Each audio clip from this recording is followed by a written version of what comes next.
Loot boxes in gaming has been a controversial subject for a very long time, and gamers hoping to see loot boxes legislated, maybe even made illegal or more heavily regulated, are probably going to have to wait a little bit longer. News reports coming out that the UK will not actually be going forward with any legislation. We're going to read through everything for you right here on the front end, and then we'll probably get into a bit of a debate about loot boxes, gambling, monetization practices in gaming. If you want to make sure you are here for these broadcasts, be sure to hit subscribe and the bell button. That way you don't miss these live streams.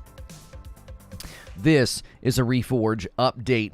Loot boxes will not be getting the regulation or the oversight people were hoping to see. The UK government's inquiry has yielded no results with respect to any legislation. We have their official response, as well as sort of some guidelines that they're hoping will help the industry self-regulate. As always, if you like these quick updates, hit subscribe and the bell button, and check out Reforge Gaming, where I stream live. So we pulled this from PCGamer.com. UK government's loot box inquiry says no changes to law and asks the industry to self-regulate. Quote, the evidence base on loot boxes is still emerging, and direct government intervention may risk unintended consequences. So what has happened? People were thinking the UK government's going to step in, it'll have a ripple effect in the industry, America will likely then follow suit. Quote, the UK government has issued a formal response to its 2020 call for evidence on loot boxes in video games. In short, the UK's Department for Digital, Culture, Media and Sport doesn't think the government should regulate loot boxes in video games at this time. Rather, the games industry should be encouraged to self-regulate in order to avoid the necessity of legislative action. So, just guidelines for now is sort of the headline. According to PC Gamer, this means loot boxes won't fall under review of the UK's Sweeping Gambling Act. However, some hard guidelines that represent the government's view are included. So they are saying, hey, we're not going to pass any laws, but we are going to give you guys some guidelines, which sounds funny. Loot box purchases should be unavailable to all children and young people unless enabled by a guardian. All players should have access to spending controls and transparent information, and the industry should give researchers improved access to data in order to gather better evidence and research to inform future policy. That last part is the part that likely companies are going to be very resistant to. Obviously, most games are set up to where you need a credit card, which means you need somebody who's older than 18, which means somebody has to approve that and oversee that, and that sort of removes any responsibility from the game companies, which is kind of how it should be. It's that way with virtually everything else in the world. If you can order it online, somebody has to approve the purchase who has the actual credit cards of legal age. So the fact that they're wanting more transparent data, though, is where the companies are really going to want to push back.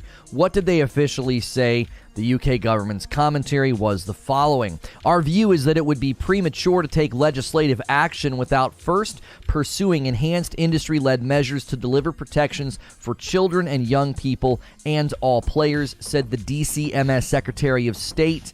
The RT Han, it's Nadine Dorries in the forward of the report. We want to mobilize the industry's creativity, innovation, and technical expertise to deliver tangible progress, improving at pace protections. If this does not happen, we will not hesitate to consider legislative change.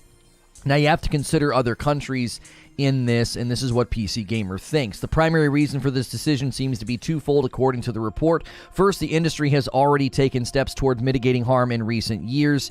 That's probably debatable. Second, concern that regulation may cause developers to simply drop out of the UK market rather than comply, as it has been with Belgium and the Netherlands. They have to consider the economic impact that would have when companies just start skipping your country entirely because you over-legislate or over-regulate.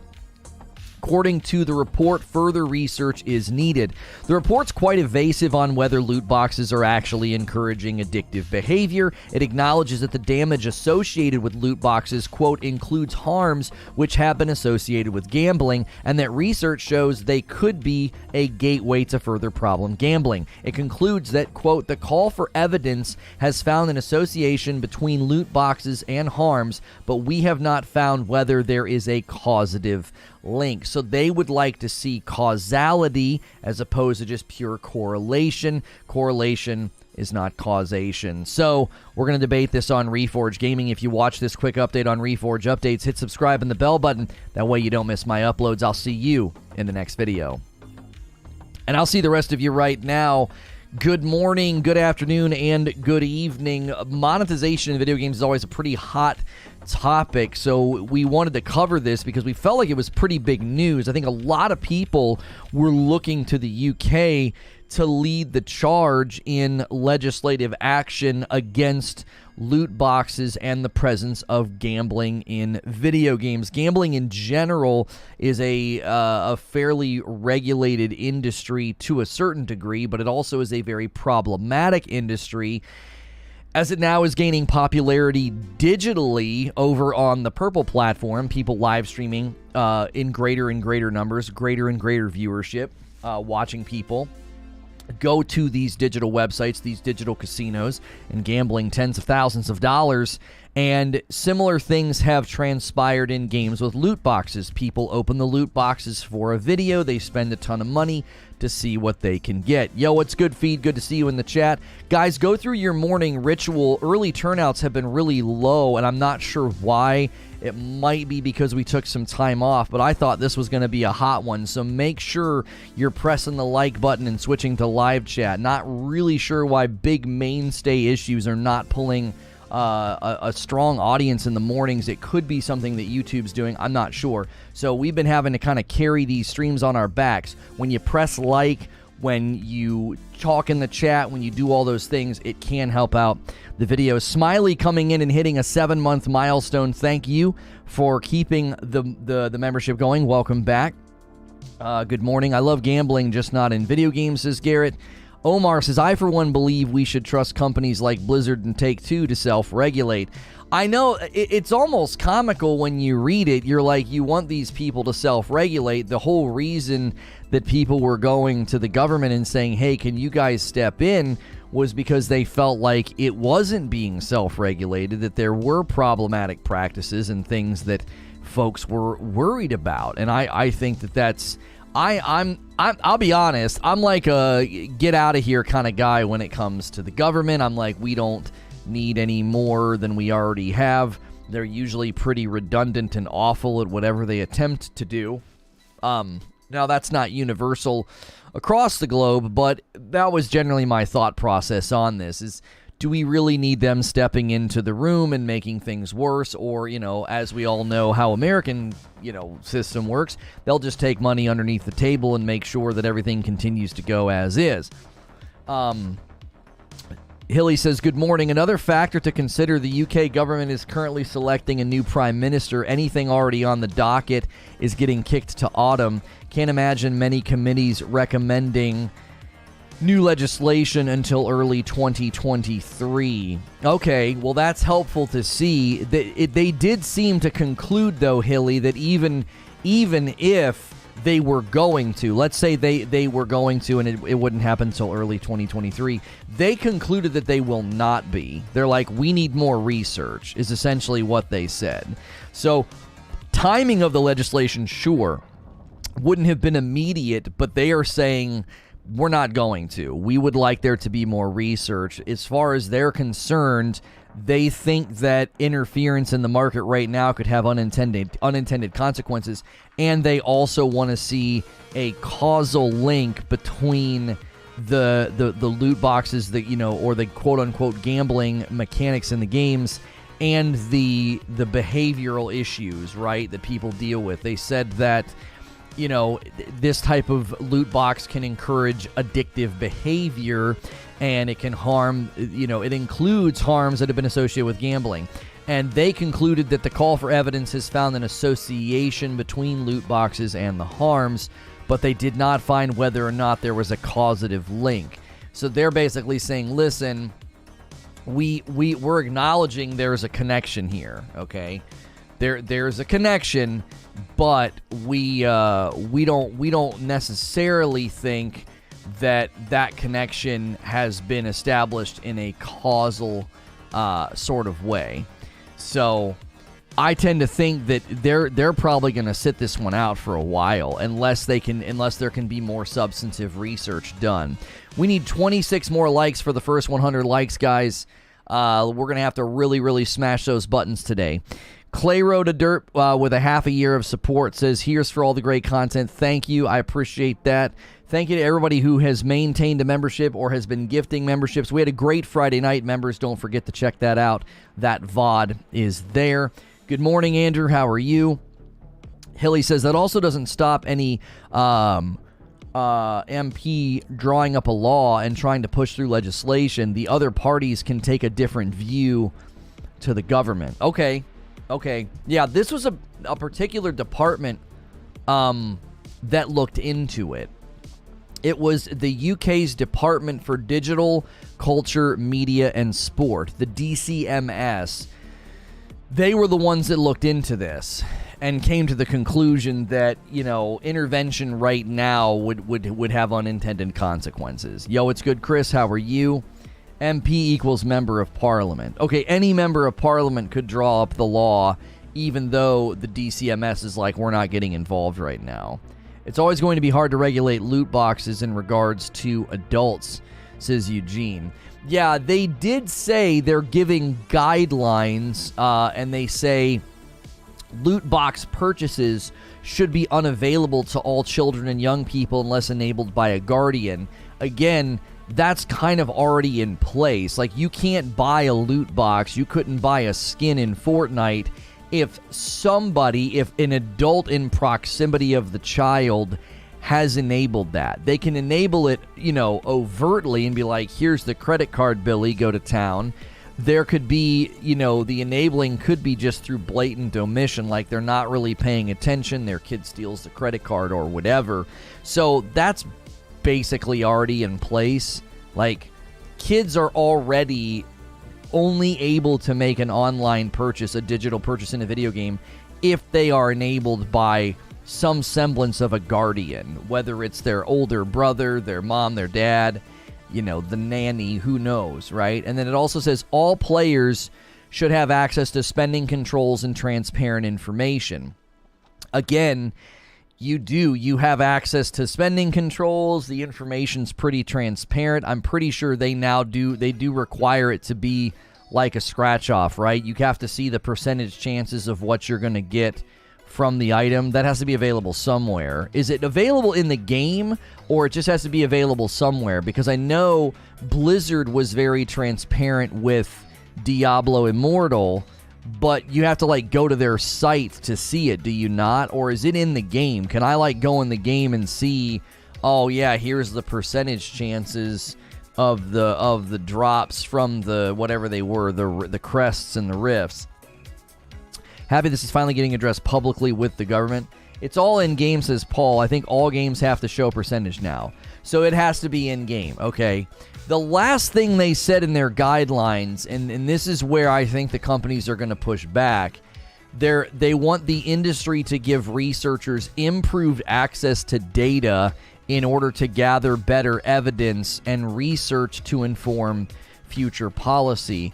I could see companies being like, we're not giving you access to our data. You without a court order, you can't just ask for our data, right? Like, if you want to come in here and start poking around our reports and seeing how many people clicked the button and how and da. Like, no, we're not giving you that. Why should we comply? The UK is quite good at giving companies a couple of years to sort out their own crap. Game devs should look at that and start making changes. The other option is to amend the Gambling Act here to include loot boxes, and they don't want that as it will mess up adverts for the games. Self-regulate and self-incriminate. Exactly, YouTube Lurker. In game, they combine the rate of 3, 4, and 5-star gems. You have to check elsewhere to see the actual rate, says Josh Weldon. I don't want government to see how much we are shafting the player base. Screw that. Get a warrant. According to this report from GameIndustry.biz, China forces devs to reveal loot box drop rates in-game, and that was in 2016. Now, so that rippled through, right? The drop rates are all in-game. Well, Josh is saying in-game they combine the rate of 3, 4, and 5 gems. You have to check elsewhere to see the actual rate, so I'm not sure what he means by that. I'd love to see Diablo Immortal's data. Right, like, with respect, I'm not trying to protect companies who are doing, like, skeezy practices, but it is a little big brother if the government's like, hey, we need to do some research. And you're like, okay, give us all your data. Yeah, no, we don't want to do that. You can't compel us to do that without a court order. Like, if you want to see... like a business has a right to that, like, you have to report your earnings, right, because of taxes, but you don't have to necessarily report the percentages of platinum boxes you sold versus gold boxes. Like, the government has no, as far as I know, I mean, the lawyers might have to start weighing in here, and as far as the American government is concerned, like when I was doing my graphic design business, if I came up with some sort of, hey, what's good, Radical, how are you? If I came up with some sort of tier level of support with my customers, and I had people at platinum and gold and all these different things, the government can't, like, knock on my door and be like, we want to know how many people you have at those different thresholds. I'm like, you don't need to know that. I'll tell you how much money I made, but unless you specifically audit me or compel me with court order, I don't have to give you this information. I don't think seeing the data would do any good, really, says Brutal. I mean, does anyone need the numbers to know how bad Diablo Immortal is? That's not what they would want the... excuse me. That's not what they would want the data for, Brutal.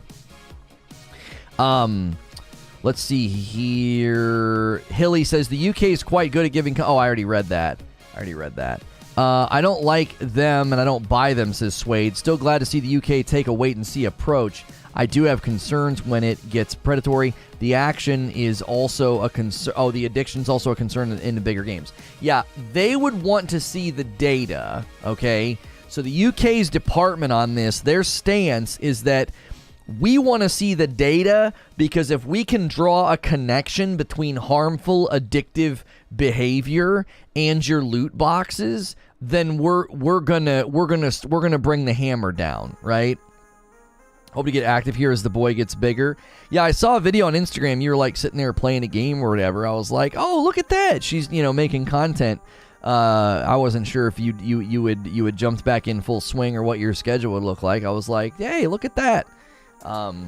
Gambling Commission wants to get involved. The law sets a line between what is and what is not gambling, says Hilly. As the regulator, we patrol that line, and where an activity crosses it and presents a risk to people, especially children, we have and will take robust action. They won't bring the hammer down, so to speak, just age restrict. Right, and the quote that Hilly just outlined is the issue, but that's not the only issue.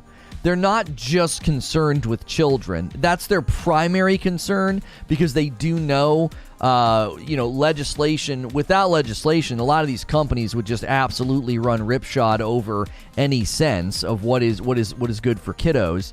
That's why the COPPA needed to be passed in the United States, the Child Online Privacy Protection Act, and YouTube had to completely change their entire setup. It absolutely murdered channels because they were making content for children, and all of the standards had to be rolled out, and it really, really hurt those channels. They had to really, really change their business structure because they were no longer getting that, the click rate, the views, the comments, the likes, the interaction wasn't there. Videos didn't do as well, so that hurts your ad revenue. That was an old clip. Trying to enjoy some gaming while he sleeps. Okay. Just seems to be like such an obvious thing. Real money, very slim chance rewards, kids who can't get enough of it. Right. Wouldn't they just show an odd of winning and age restrict to 18 or older just like a scratch off? It's essentially already set up that way, Troy. If you think about it, you can't buy a loot box in a video game without an adult. Some semblance of an adult has to approve that purchase. Either they do it overtly or through omission. They're either sitting there watching you doing it and letting you do it, they put in the password or whatever, or they just give you unfettered access to their credit card or the account set up in a way where the kid can just keep going, keep pushing the button.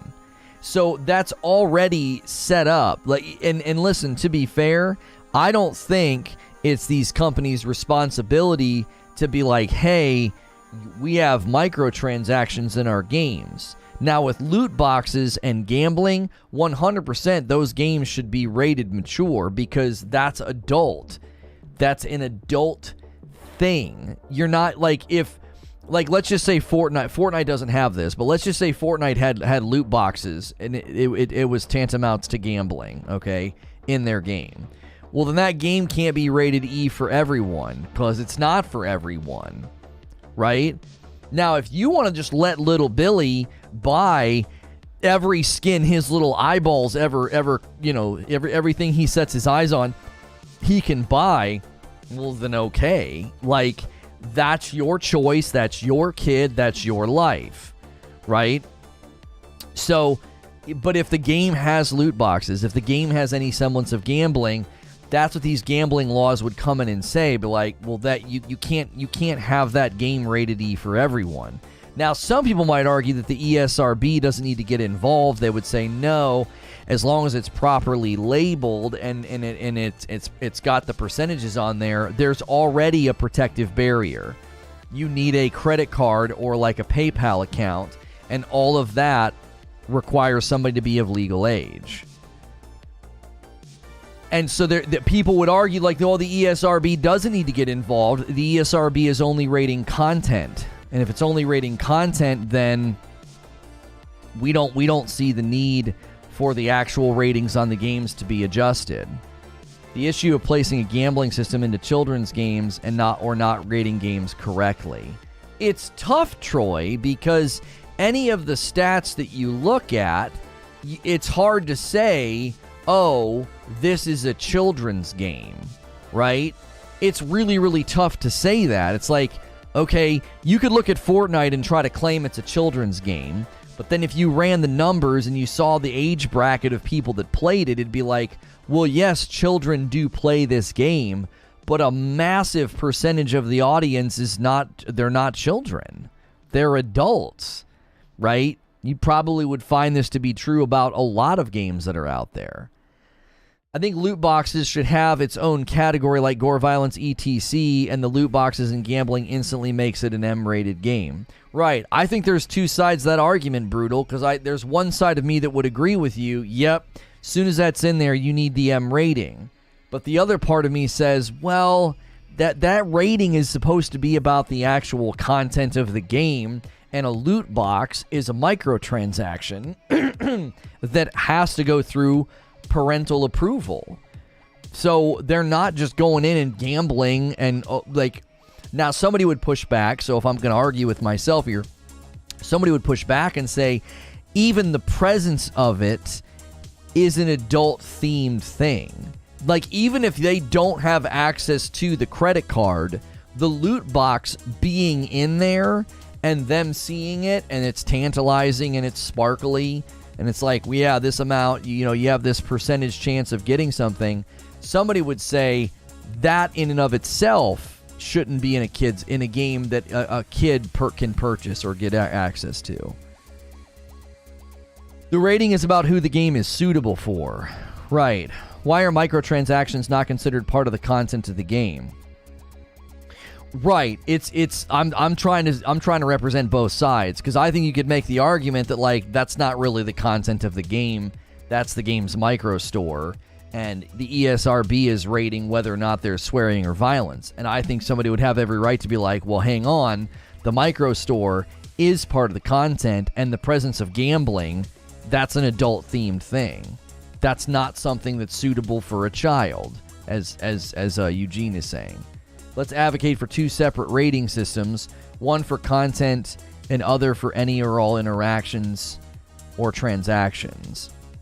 Yeah, I could see doing that, because if somebody's like, listen, I let my kids play games, they don't have access to credit cards, they don't have access to any of that stuff, but I need to know what kind of transactions are in there first. You have like a separate rating or like a feature list.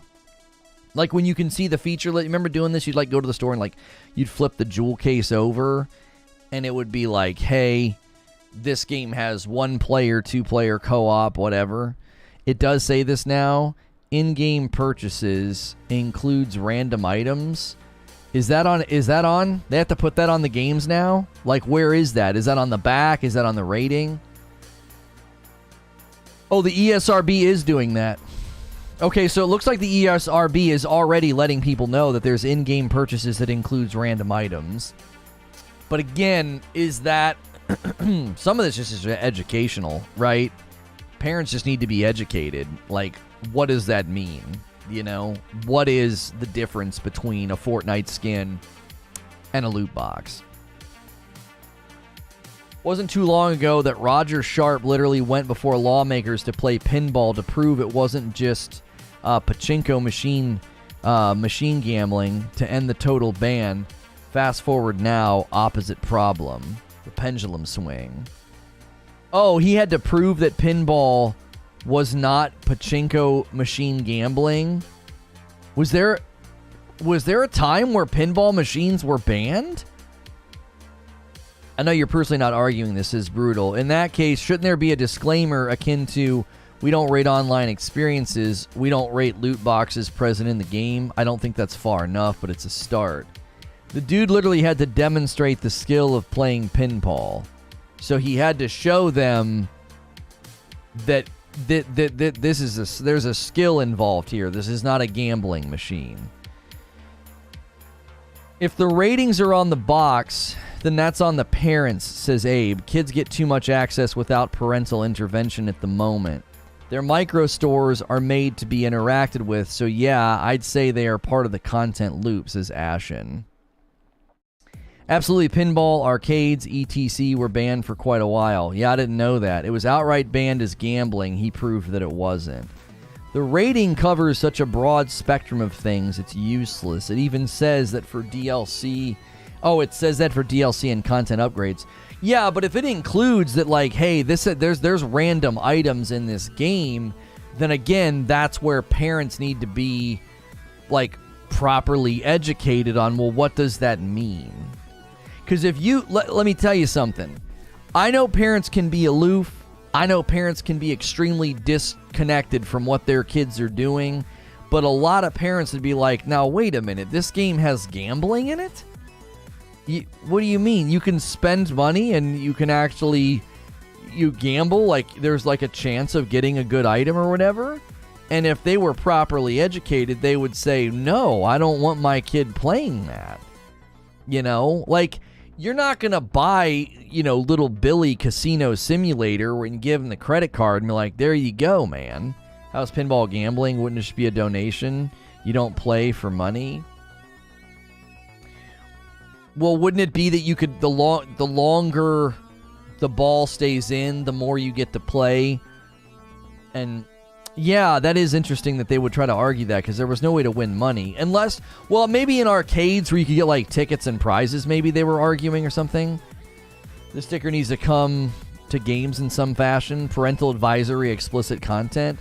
Right, parental advisory, gambling. Like gambling is in the game. Your kid can spend money and not get the thing that they wanted to get. They can totally gamble. There was a time where I was uncomfortable calling it gambling because you couldn't actually win money, right? But the more I've looked at it and the more you, like, peel back the onion layers and you're like, wait a minute, how are they formatting this? How are they structuring this? Like, they're quite literally following the same patterns. They're trying to manipulate your little brain into being like, ooh, I could get a really shiny thing, and then you spend more money.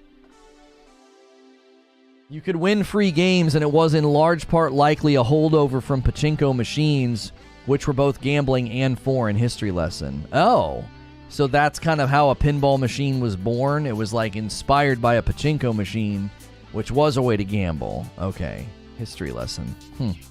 Yeah, you could win free games. You could win, like, you could get like an extra ball sometimes. Maybe that's what you mean, because that's a game. That's a quote-unquote game, is it not? At least in real gambling, there's a chance to get a big payout. Loot boxes just allows for a virtual item that has no objective monetary value. Right. They abuse the rating system. Look at what they did with NBA 2K versus the Pokemon rating. I'm not sure what you mean. I have a problem with calling it gambling because there's a minimum value exchange. Yeah, like it's gambling in its essence, but it's not gambling in its actual function, right? You know what I mean? It's in essence, it's like in spirit, it's gambling, but it's still not really gambling. You know what I mean? It sucks when you have to buy in-game currency for skins, etc., that can also be used for gambling. The in-game currency stuff ticks me off.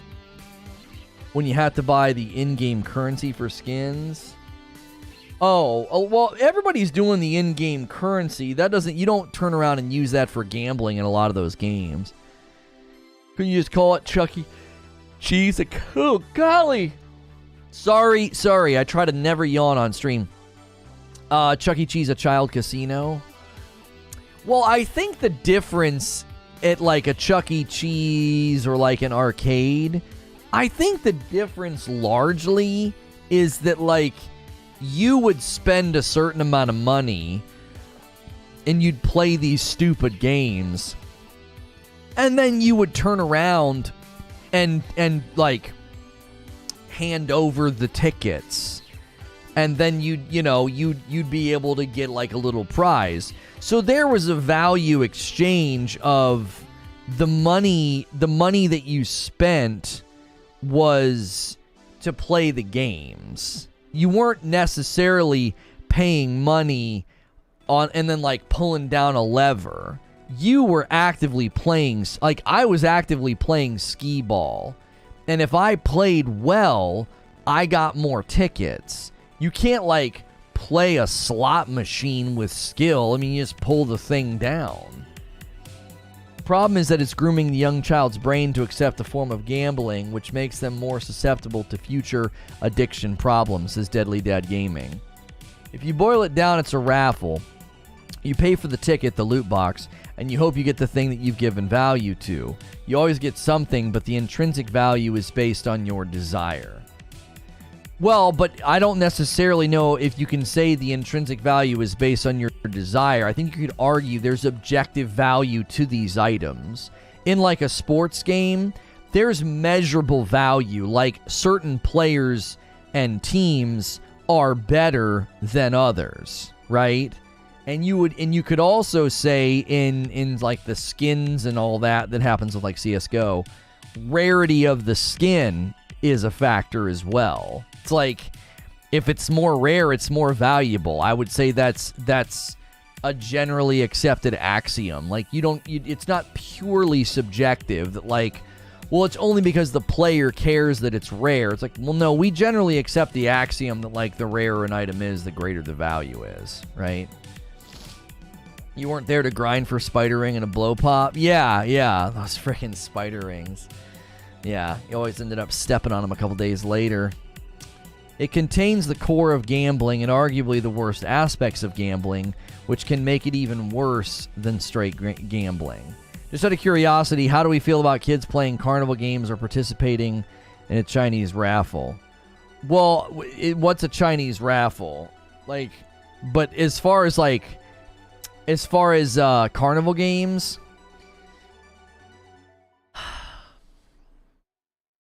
again, I think the difference at the carnival game is like you spend money, and if you shoot the thing well, if you hit the target, you win a prize. It is a little bit different. It's also way more encased. It's like you go there, your parents spend it, and then you leave, and like you really didn't get anything because It's honestly sometimes a valuable lesson in just scams. It's like, yeah, you thought it looked really easy, and then you realize those milk bottles are like weighted, and you hit them with the softball, and they tilt and then go back into position, right? And who knows what kind of magnets they're using, right?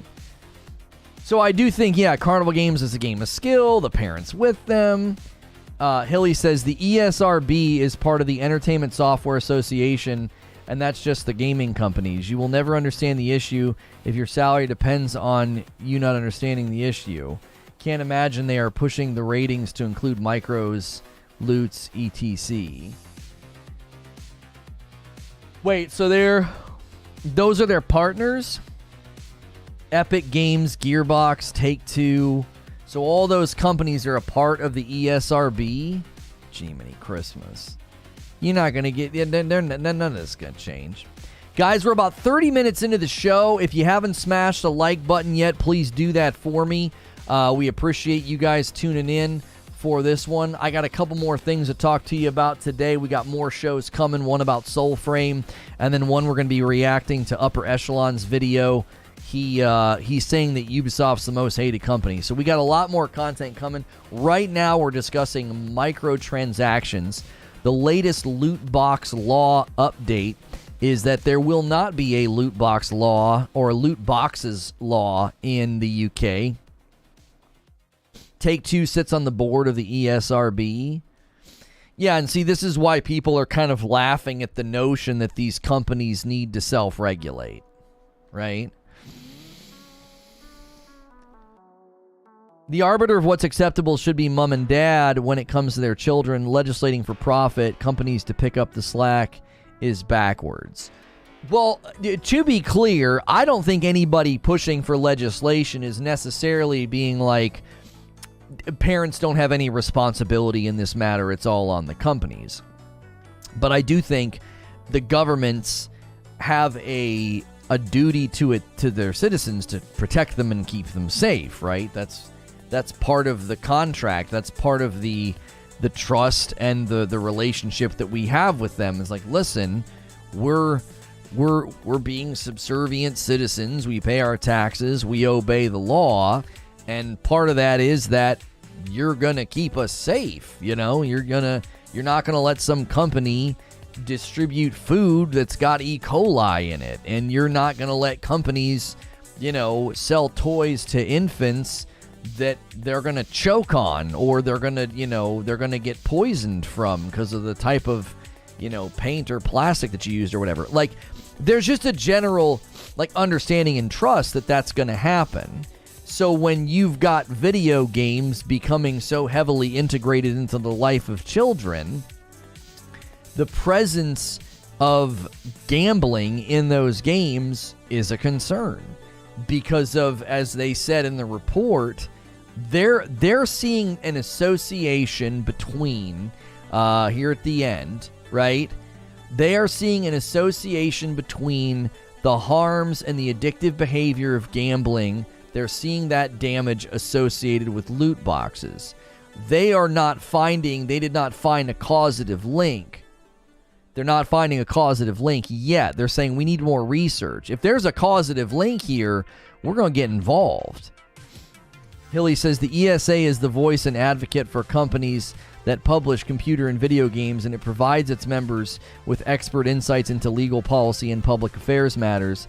They don't mention gamers, parents, children, or even customers. Right. Ooh. Is the ESRB open to the public, like for comment or employment, says Robert? I don't know. My issue with your statement, your child shouldn't be the one making the purchase. Hang on. Brutal says, I don't think we're asking companies to parent for us, but we do ask that they be clear with what my kid is buying. I should know if a cartoon game has gambling-ish loot boxes. I don't even know if Brutal's saying that their kid's making the purchase, Ant. I think he's saying, if I buy a game for my kid, I want to know if that crap's in there. Because even if your kid is unable to make a purchase, they're going to go in and they're going to see it. And they're going to get that itch of like, if I could buy this, if I could buy this, I might get a really good item. That's already planting that seed of there are things out in the world that you can spend money on that might give you something really good. I hate these toys now that are doing it. It's complete and utter garbage.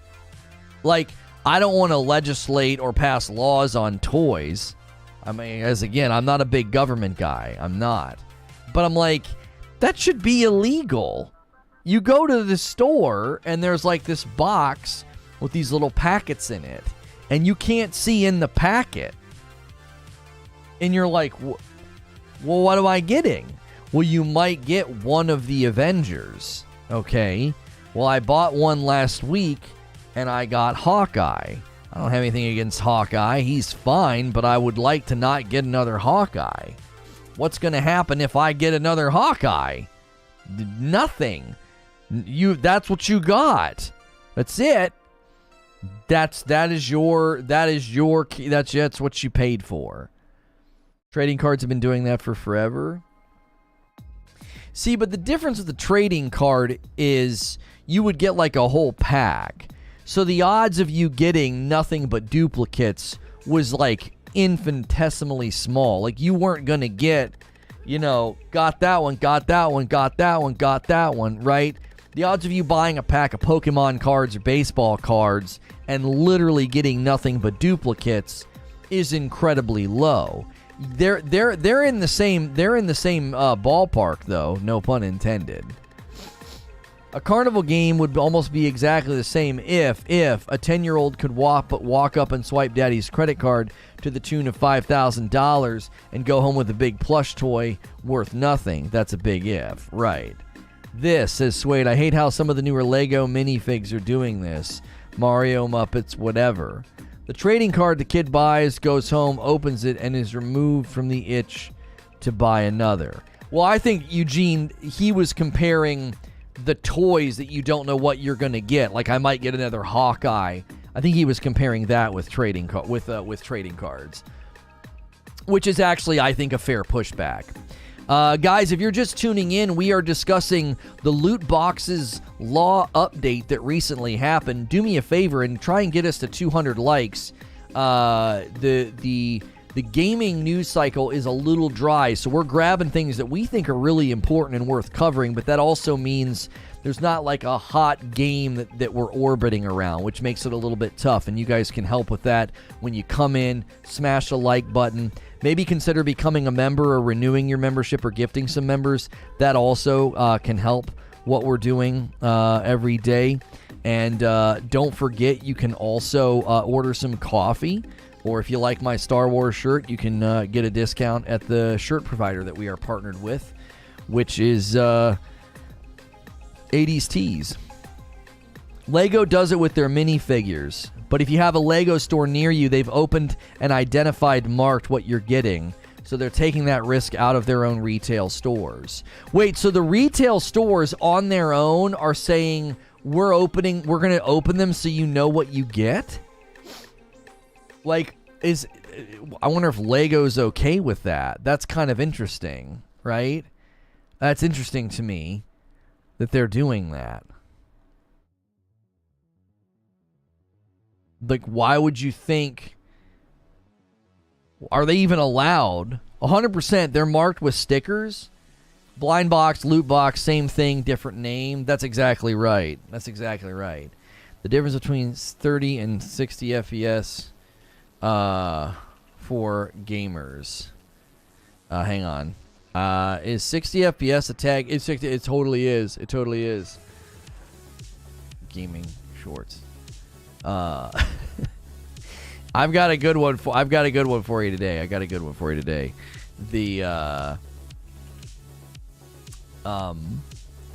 No. There we go. Gaming. I don't even know where you want to put it. We'll put it in Apex. I got a good short for you today. I was making fun of somebody not being able to see the difference between 30 and 60 FPS. I forgot to push this one live, so let me do that.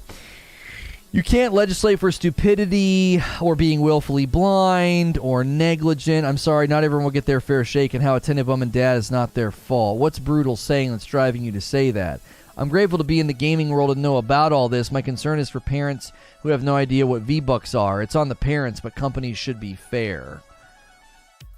Listen, this is a similar argument to what I've said about the Purple platform, where they have adult content with the click of a button. You don't have to be logged in. It's not properly siloed. Any parent who thinks that their kid's going to be able to go to that website and not see that kind of thing because they've got age restrictions or whatever set on their kid's account. I've always said this. Yes, if you're giving your kid unfettered access to the internet, and you have an age filter on a couple of their profiles, and you think that's all you got to do, you're being a little bit derelict in your duty as a parent, okay? You're not nearly as involved as you should be, okay? You should be involved to a much more significant degree than that, okay? However, if they are going to the Purple platform and giving their kid a profile, and going in and taking the time to set up age limitations and restrictions, okay, they should know and be confident that that's there. Or maybe they just install an age restriction thing on their browser and they can't go to websites that are labeled 18 and up, okay?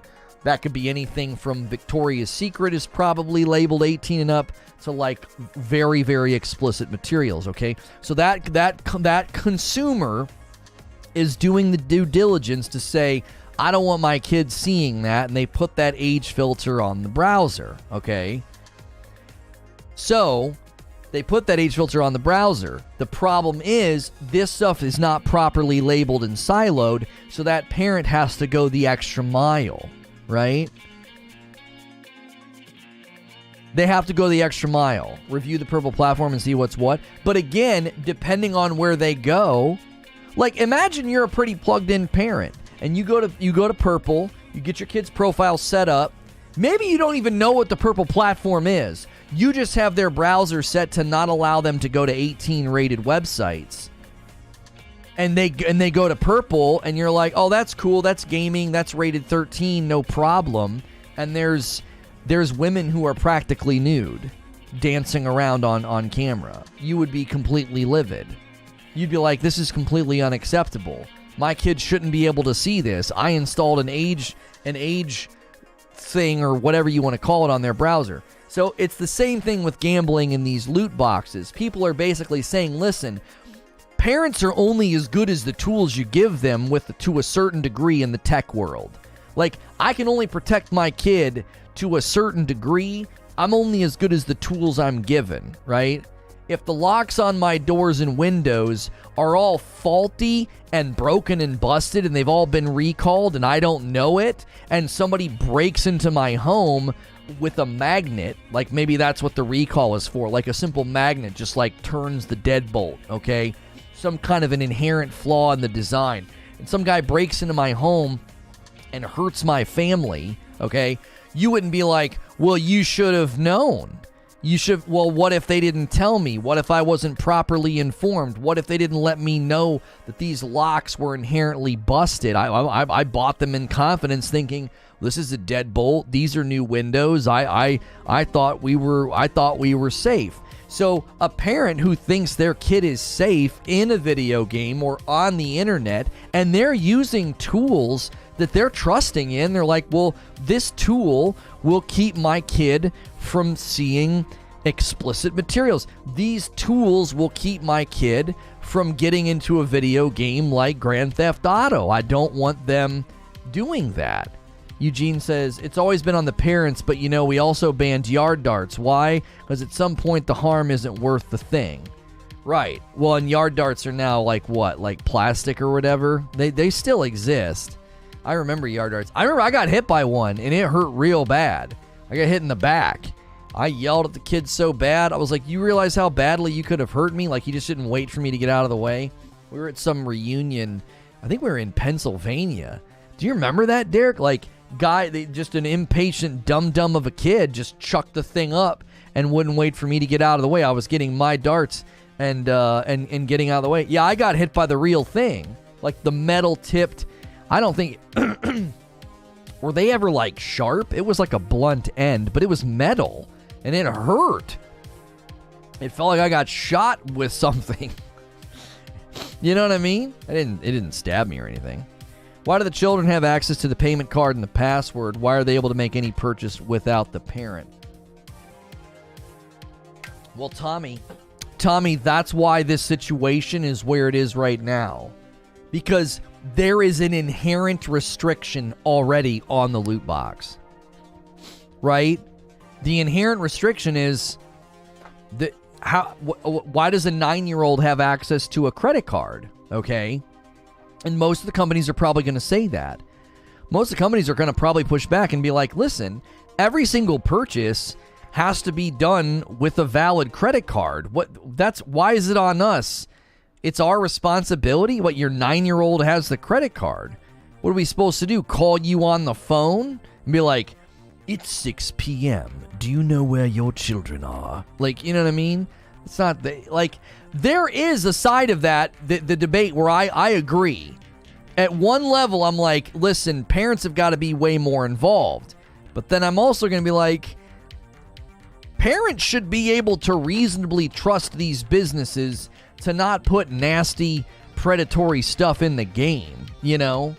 I remember chucking one of those metal lawn darts and expecting it to fall like a horseshoe. It went wildly high off course and almost killed an uncle. The fallacy with the parent argument is assuming that parents are actually parenting, which sadly is very much not the case. Sure, that restriction's easily circumvented with gift cards, says Eugene. Is it? What do you mean? No, I don't think so, Eugene. If you want to spend money in a video game, you can't do it with a gift card, can you? Because, well, maybe one of those Visas. So what, the kid's got like a paper route and then uses cash to buy like a Visa? Is that what you mean? Here's a scenario. Is it unreasonable for a parent to allow a 12-year-old to buy things off the PlayStation Store up to a teen rating, password for M? Is it on the parents if a teen game has nudity? Yes, you can. Oh, you can. Xbox and PS gift cards. Oh, right. Yeah, but that means they'd have to have access to cash. So sure, I guess that's true, Eugene. What? The likelihood of kids having a lot of cash on hand, the ability to go to a store with that cash and buy those cards all on their own. How often do you think that's happening, though? Right? Like, how normative is that right now? Some kid's hopping on his huffy bike and going down to the 5 and dime with a wad of cash from his paper route, and he's buying a bunch of those cards. And he's addicted, man. He's hooked. Like, I guarantee you 98% of the time this crap's happening and it's a minor, they just have unfettered access to the credit card. It's just on the account, right? It's just on the account. I want to go back to what Brutal is saying. I think what Brutal is saying is actually a really good thought experiment. Let's say you have a 14-year-old son and you have his account set up to where he cannot get games beyond teen rating, and you have an agreement. He's agreed, he's responsible, and he obeys this rule. He's an obedient, great little boy, right? And you tell him you can buy one game a month, or, right? Like, you can buy one game a month. Why are we allowing that in chat? No. Why can't I click on that? I don't want that in chat. You allow him to buy one game a month for $60, or he can buy multiple games as long as he doesn't exceed $60, right? Like, that's the whole deal. I can't... Sorry? Yeah, don't come in here and say that. Like, why do I need to hear about that right now? And why... We don't need to talk that way about people. Okay, so back to my example. So me and my son, You can't delete it? Yeah, moderator approved it. I think they just saw that all you did was swear, and they were like, oh, that's fine, you can swear. I don't think they read the contents of what you said. Retracted. Thank you for retracting that. We don't need to be talking that way. Okay. Me and my son, this is made up. My son's 6. But let's say once he's 14, he's super responsible, and he abides by this rule, and he only buys $60 worth of games a month. I give him that allowance because he's mowing my lawn, and he's a good boy, right? And I find out there's some game, and it's a teen-rated game, and it's got full-on nudity and sex scenes in it. I would be absolutely livid. I would be furious. I'd be like, what? I'm trusting the tools and saying he can't get access to that kind of content. It's teen rated. Okay. Now, somebody would say that's analogous to me saying you can spend $60 a month, my friend, and he's got a teen game. Let's say it was free. And all of a sudden I see that he spent $100. And I'm like, what'd you do, man? And he's like, oh, I wasn't paying attention. I bought too many things in this free game. And I'm like, okay, cool. He's got a great track record. No consequences. Just don't let it happen again, buddy. Okay, Dad. Next month I come back and he spent $200. Well, now we're going to pump the brakes and look into what's going on. What is happening here? You've now spent double the last month. And I find out he's playing some game with loot boxes and gambling. There is a scenario where a parent would say, this is unacceptable. I allowed my child access. He and I had an agreement. Now, he broke that agreement, but he also broke that agreement because he's playing a game that has gambling in it. And it preyed on his younger, more impressionable mind. Now, again, it's my responsibility to be involved and to rectify the situation and to be like, that game is done, and you're losing the spending allowance for the amount that you spent. You spent $240 over. Well, guess what? You just lost the card for 4 months because that's how many months you just spent, right? It'd be a good, valuable lesson for him, and that worked out mathematically really well for me. You overspent, by $240, and that's 4 months at the 60. So you don't get the card back for 4 months. See how you feel in a couple months. You'll do that again, and that game is now deleted and blocked on my system, right? That's the point that people are making, is even a heavily involved, educated parent could be in the dark about the fact that, video games have gambling stuff in them, and that's not good for kids to be exposed to. Oh, loot boxes, the cause and solution to all RPG problems. What's good, Ginger? Exactly. He broke the agreement by doing something I was trying to protect him from by saying up to T, and a 14-year-old should not be expected to handle gambling. It's an adult activity. That's exactly right. That's exactly right. That's the argument that we're making. We're not sitting here saying it's the company's duty to protect my children. We're saying I can protect my kid as much as I want, but if you're not properly labeling this stuff, then how can I possibly know? Though that game's got gambling in it. Guys, we need 13 more likes for 200 likes. Let's try to get 200 likes before the first hour is up. Good grief, I remember those as a kid. Next, you're going to tell me they're covering textbooks with these like I did back in the day. Oh, book covers. I remember book covers. You guys remember book covers? Because you had to borrow the book from school and, you covered it to keep it safe, with newspaper or paper bag. The purple platform has turned into an easy way for those who want to just tease a different website. It's just a loophole to trick those into spending on OnlyFans, talking for a friend, of course. Well, that's everywhere now, Jake. I couldn't believe how many of the people doing ASMR on TikTok, it's all a storefront for that. It blew my frickin' mind. I was like, this is ASMR. They're not doing anything like that. They're fully clothed. It's super relaxing. And then they'd be like, check out my Instagram. And I'm like, why do they keep saying that? So I thought, well, maybe they just want to diversify their platform.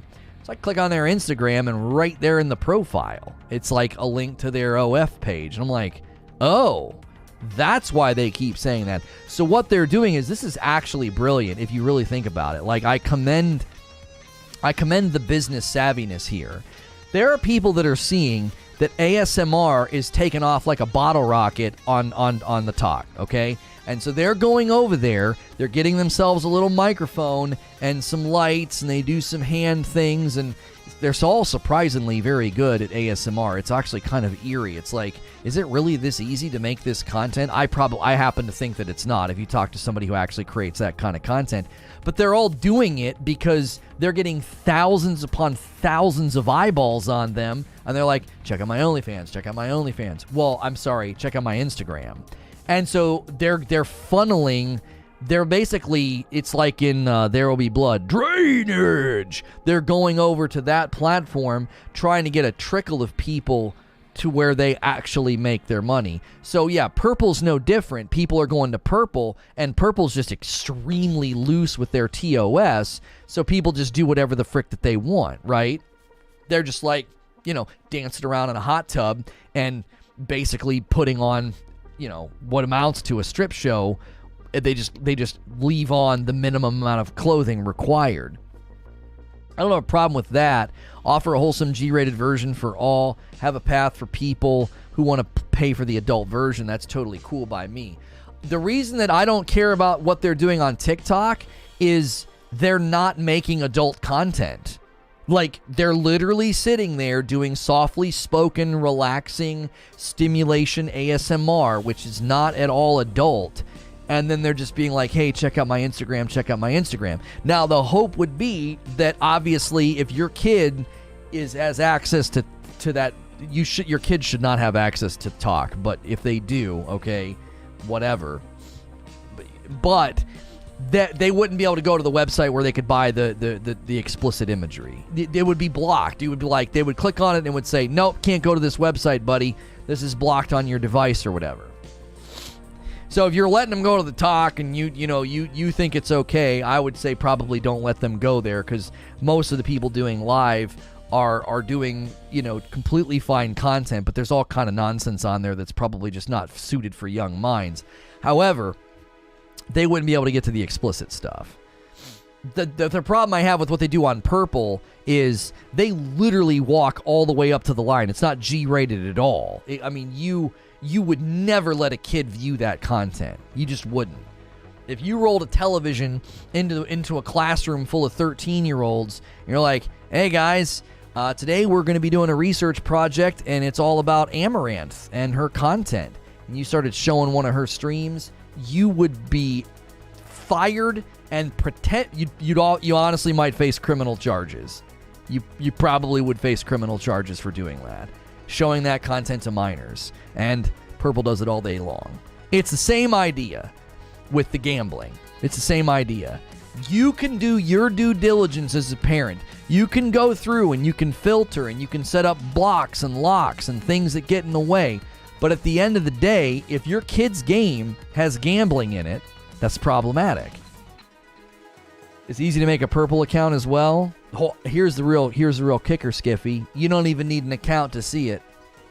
In 3 clicks, I was on her channel the other day, not logged in, incognito, and I was watching her and Alinity in a clip, just hanging out in a hot tub. It took me 5 seconds. I was not logged in. It never once gave me an age gate. It never once said you need to be 18. None of that. I was learning to remove parental controls when I was 10. Tail end millennials and Gen Z can't be stopped by their parents. We just know the tech better.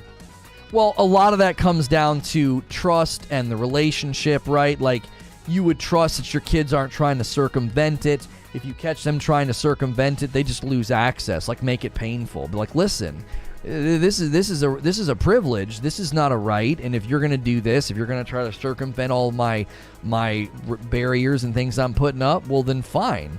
You can use the console, computer, or phone right in front of me. And that's going to be a very, very small window of time, right? My point is less about giving me locks and controls. My point's about making companies be honest with what they are selling. Tail end millennial and Gen Z don't need parental controls. Yeah, aren't they all adults now anyway? I think what he meant is maybe after. Yeah, how old do you think those people are?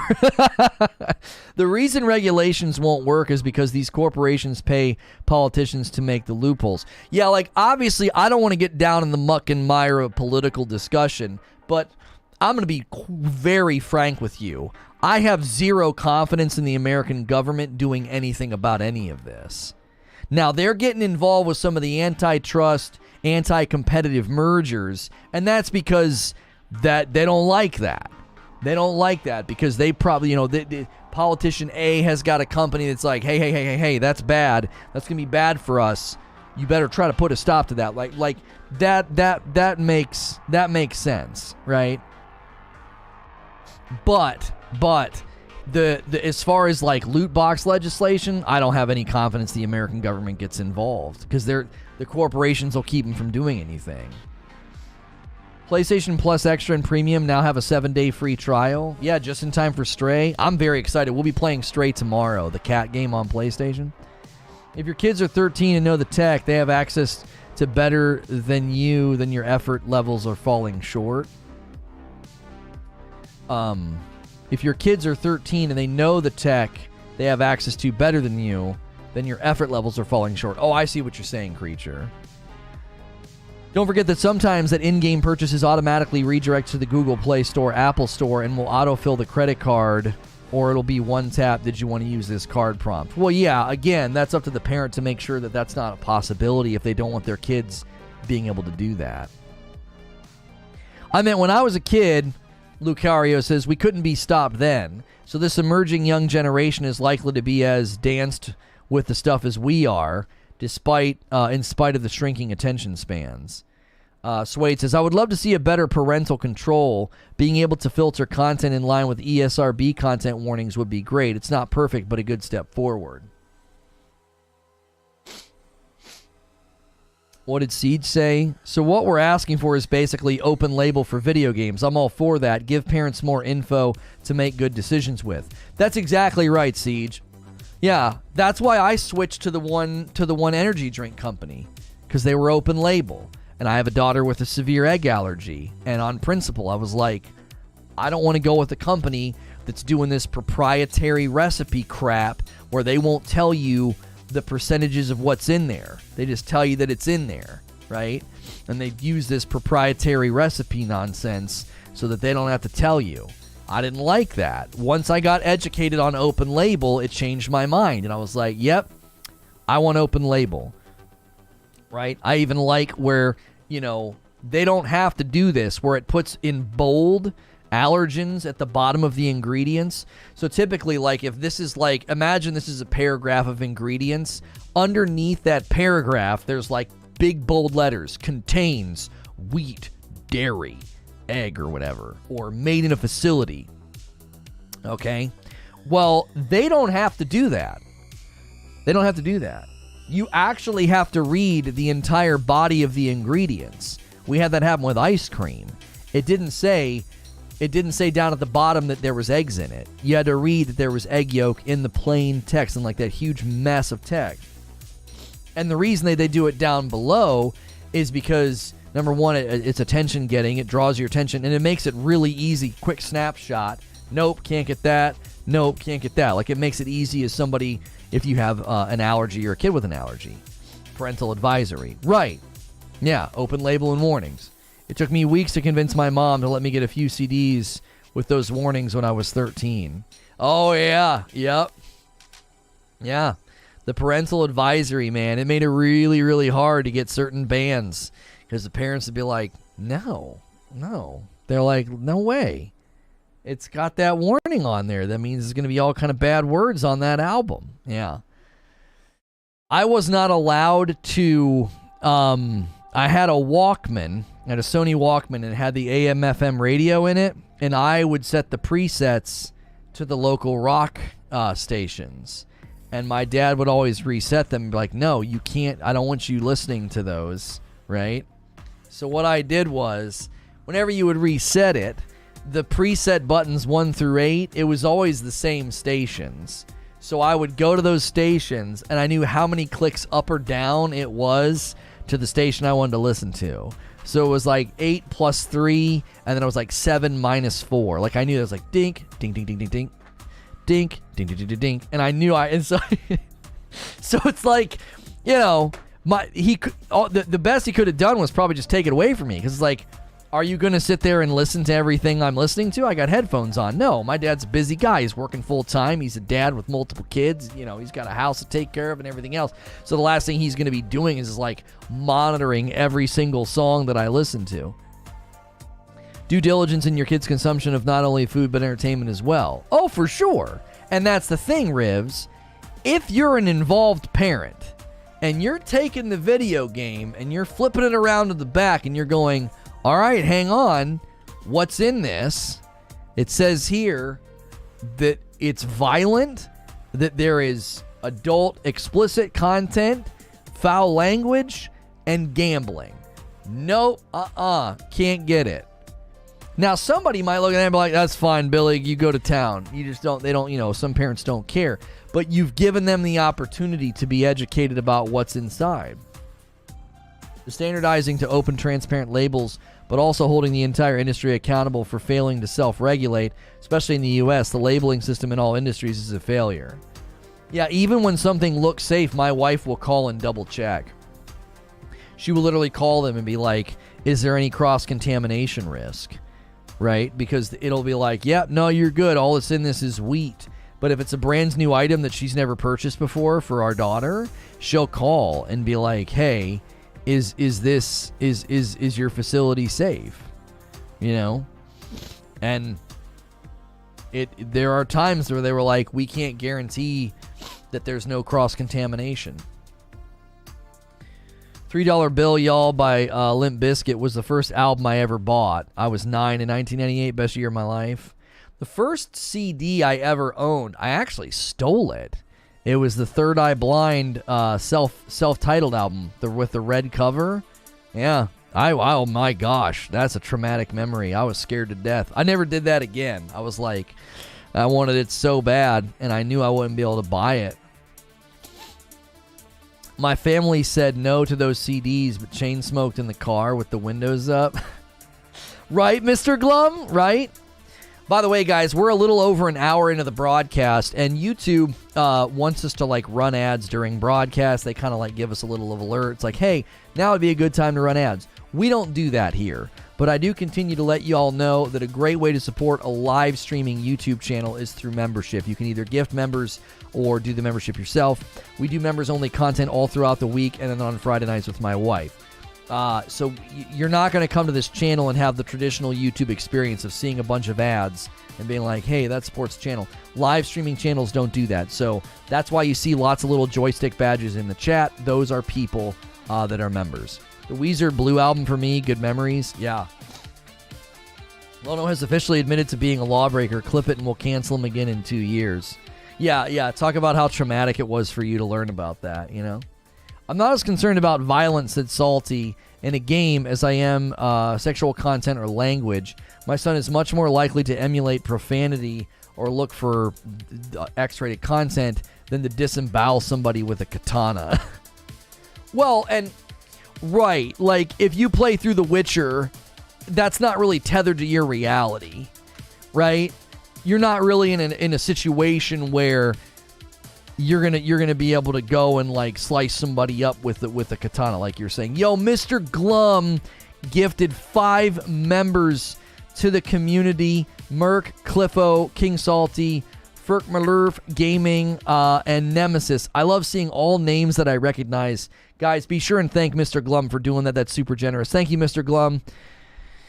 Between Mr. Glum and Failed Senses, keeping us above 1,000 members. If you guys missed that members only stream on Friday night with my wife, it was actually really funny.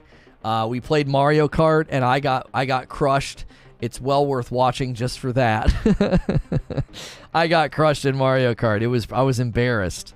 I was on courses that were unfamiliar, and I was playing against somebody who said they weren't very good. I straight up got hustled. I got straight hustled. Don't forget about Dan. Yeah, Dan Zatastic has gifted a lot as well. That's true. Thank you for reminding me about that, MJ. You also have a green badge. Yeah. You have been a member for a really long time, Salty, so it gives you your badge as if you did the membership yourself. So, excuses? Oh, no. Not excuses. YouTube Lurker was last month. He said he's holding off this month. He's gonna he'll do more gifteds next month. Which is why I wish there was more control on content settings. Not all teen ratings are the same. I also realize I'm in the minority of being an engaged parent who keeps up with the games. Yeah, Talika's like, my kids always beat me. She absolutely smoked me. I mean, she was so far ahead that I had all these red shells and it just didn't matter. It didn't matter, man. It was, number one, I've never gotten that many red shells in second place. Number two, even when I would play against my brothers, they wouldn't get that far ahead. It was a lot more like a sweaty match. Now, the course with the cars, I didn't know the course. So I was further behind on that one, mainly because of lack of familiarity. Like, that's not an excuse. It's just like, I had no idea where the turns were. The beach one, I was closer, but I still lost. I still got whooped. I'll be glad to hit you up with some gifteds after Friday. Yeah. Lord Bacon the Destroyer changed his name, and has gifted a ton already as well. I believe the name your name was Alex something. I was struggling with your last name. Guys, if you're just tuning in, we've been talking about the latest loot boxes law update and how the UK has decided to not do anything with the actual legislation that they were considering. They worry it would create unintended consequences, and so they're not doing anything for now. They would like the industry to self-regulate. They have indicated some guidelines that they would like to abide by. They don't want gambling to be accessible to children. It all needs to be something that's like approved of by a guardian, which is basically already in place if you think about it, right? It's already in place. You can't really buy anything in a video game without an adult saying it's fine, right? That's not really possible. So I don't know if anything's going to actually happen. The average UK decision making. It looks like girly. Say it like Jurly. Jurly. New video out tomorrow. Skill-based matchmaking in Mario Kart is broken. We found out a secret. To Fall Guys, and my son and I had a much better time. We had a much better time in Fall Guys. You can take up to 4 people into solos because you can't really team up, right? It's not like going into a free-for-all match and you can like team up and feed each other kills or whatever like people did in Modern Warfare with they would tack insert and they would get a free nuke, right? Well, you can't really do that in Fall Guys. So they let you go into solo where you're not on a team and you can't, like, if I place in 10th place, it doesn't have any bearing on his experience. And so I let him host the lobby and then go into solos, and we got super duper far. So sure you can? No. You can keep them push people off. How much have you played Fall Guys? There's almost no opportunity to do that in almost any of the courses because you're just trying to run to the end. Now you could there's like 1 or 2 courses where you could team up and try and like push people into the drink, but generally pushing people is a risk reward. Like, you risk falling off yourself. I actually don't like pushing people. I would say 90% of the courses, you can't really team up and do anything. The survival courses, there's only one survival course where you could do it efficiently. Because a lot of the survival courses, if you start trying to push people, you're going to lose. You've never made it off the main menu? Yeah, there is one survival course where you could probably team up and push people. I would say all of the other courses, you can't really do it. Because you have to run to the end. And if you stop to push somebody, you're gonna 20 people are gonna pass you while you're trying to push that person. And even if you successfully push them off, they're just gonna fall off and come right back up again. So, yeah, you can't. But it made for a much better experience. if he and I go into squads and duos, it's a tragedy. It's an absolute tragedy. I don't know if just letting him host fixed it, though. I don't know if we tried to do duos or squads with him as host. Usually I host because I can send invites faster, but who knows? So, yeah. So it's looking like loot boxes are not going anywhere anytime soon. That was kind of our headline and our thumbnail. Loot boxes are here to stay. Mad Mardigan with a new membership all on their own. Thank you for doing that. Enjoy the dope badge and emotes. Be sure to get into the Discord. That way you don't miss out on members-only content. That is the best place to go for all that. Fall Guys on Friday should be fun. Yeah, keep in mind, it's not this Friday. It's the final Friday of the month. The 29th is Community Game Night. So between now and then, make sure your membership's active. Make sure you're in the Discord. The Discord server is a great place to hang out with this community, and it ensures that you will never miss a members-only stream, okay? Because YouTube doesn't do the greatest job of putting them right in front of you, okay? So, Ask Guy No Speed, he was getting stream sniped. Well, yes, but that's not the same. Like, if you're a streamer and you get stream sniped and 15 people all target you and try and shove you, you're not going to be able to play that game. But they let 4 people go into solo, okay? If all 4 of you decide to just bully somebody right at the beginning of every round, you're not going to achieve anything. I mean, you're just going to be a group of just douchey griefers. You're going to get disqualified. You're not going to... Everybody else is going to be running and finishing the cores. So, the average... Like, they've been letting people do that for a super long time, and it's never really emerged as a problem of like, oh my gosh, there's all these griefers in solo. You know what I mean? I just don't think so. Fonzo says, can we trust the industry to self-regulate? When it comes to loot boxes in games, I don't think so, no. I think the industry is just going to let... I think it'll just stay as it is right now. Jolly Good Show, what's good, Lufi? I think it's going to stay as is. They're not going to change it. They're going to be like, if you're not going to regulate it, we're making money. Why would we change? Why would we stop? There's no reason for us to do anything. What's the impetus for them to change? If the product's selling well and you have a willing consumer base, loot boxes, gambling, all that, it'll just all stay as it is right now. The only thing that might happen is that they don't really push the envelope. They'll be like, well, you know, or they'll get creative the way Diablo Immortal is and just hope that nobody really notices that the practices are incredibly shady. Not gonna lie, I've shoved so many kids off the Hidden Pathway one. The Hidden Pathway one. Yo, what's good, Rainbow? Rainbow says, hi, Lono in chat. Don't forget to hit the like button. That's right, that's right. Guys, don't forget to check out our coffee. Creature did a really, really great job with that storefront, and we've had some people take interest in it that are not... They don't know who I am. Like, I've had, like...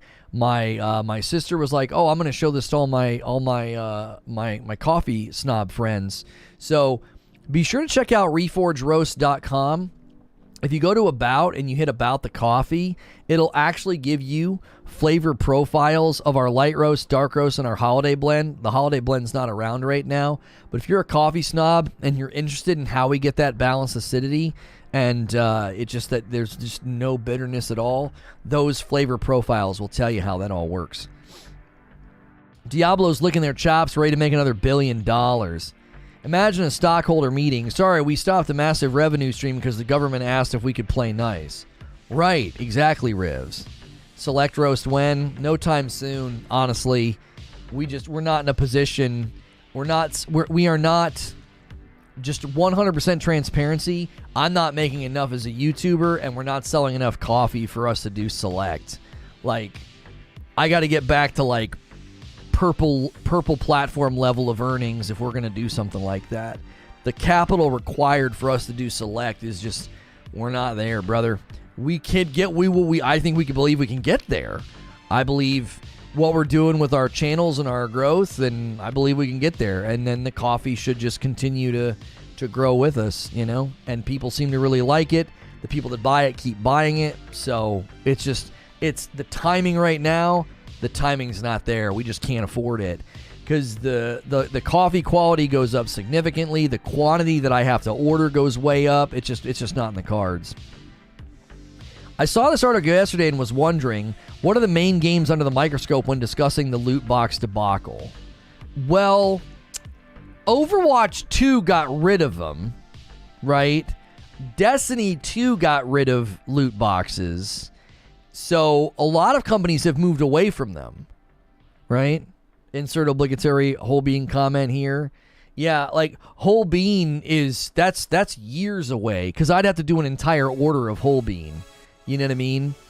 If they would let me do like a small run of it, just so I had it on hand, but we'd have to do a big, huge, fat run of it, and we just don't have it. You know, it's just not in the cards. Yeah, Apex has them. They're all cosmetic only. All the sports games, FIFA and Madden, and then 2K and all those, you know, because you can get better players.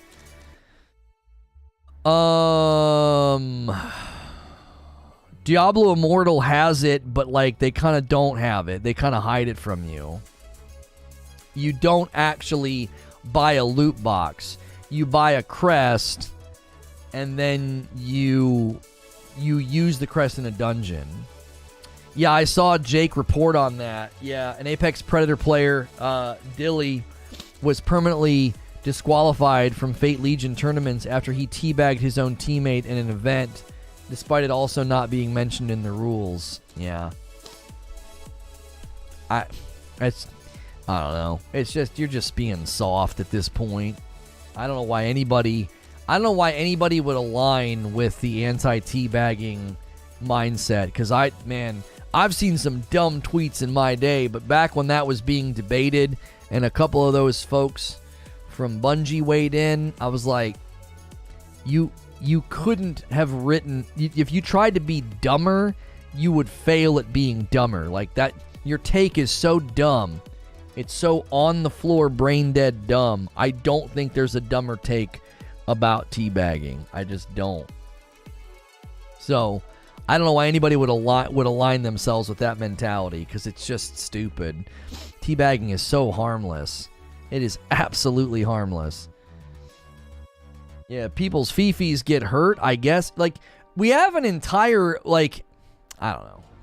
There's an entire ecosystem and culture within competitive gaming that you put the sauce on them after you beat them. You emote. You dance and go like this and do the L or whatever. Like, I don't know. It's like, it's so... Of all of the things in gaming that we should be talking about with respect to toxicity, teabagging is like nothing, right?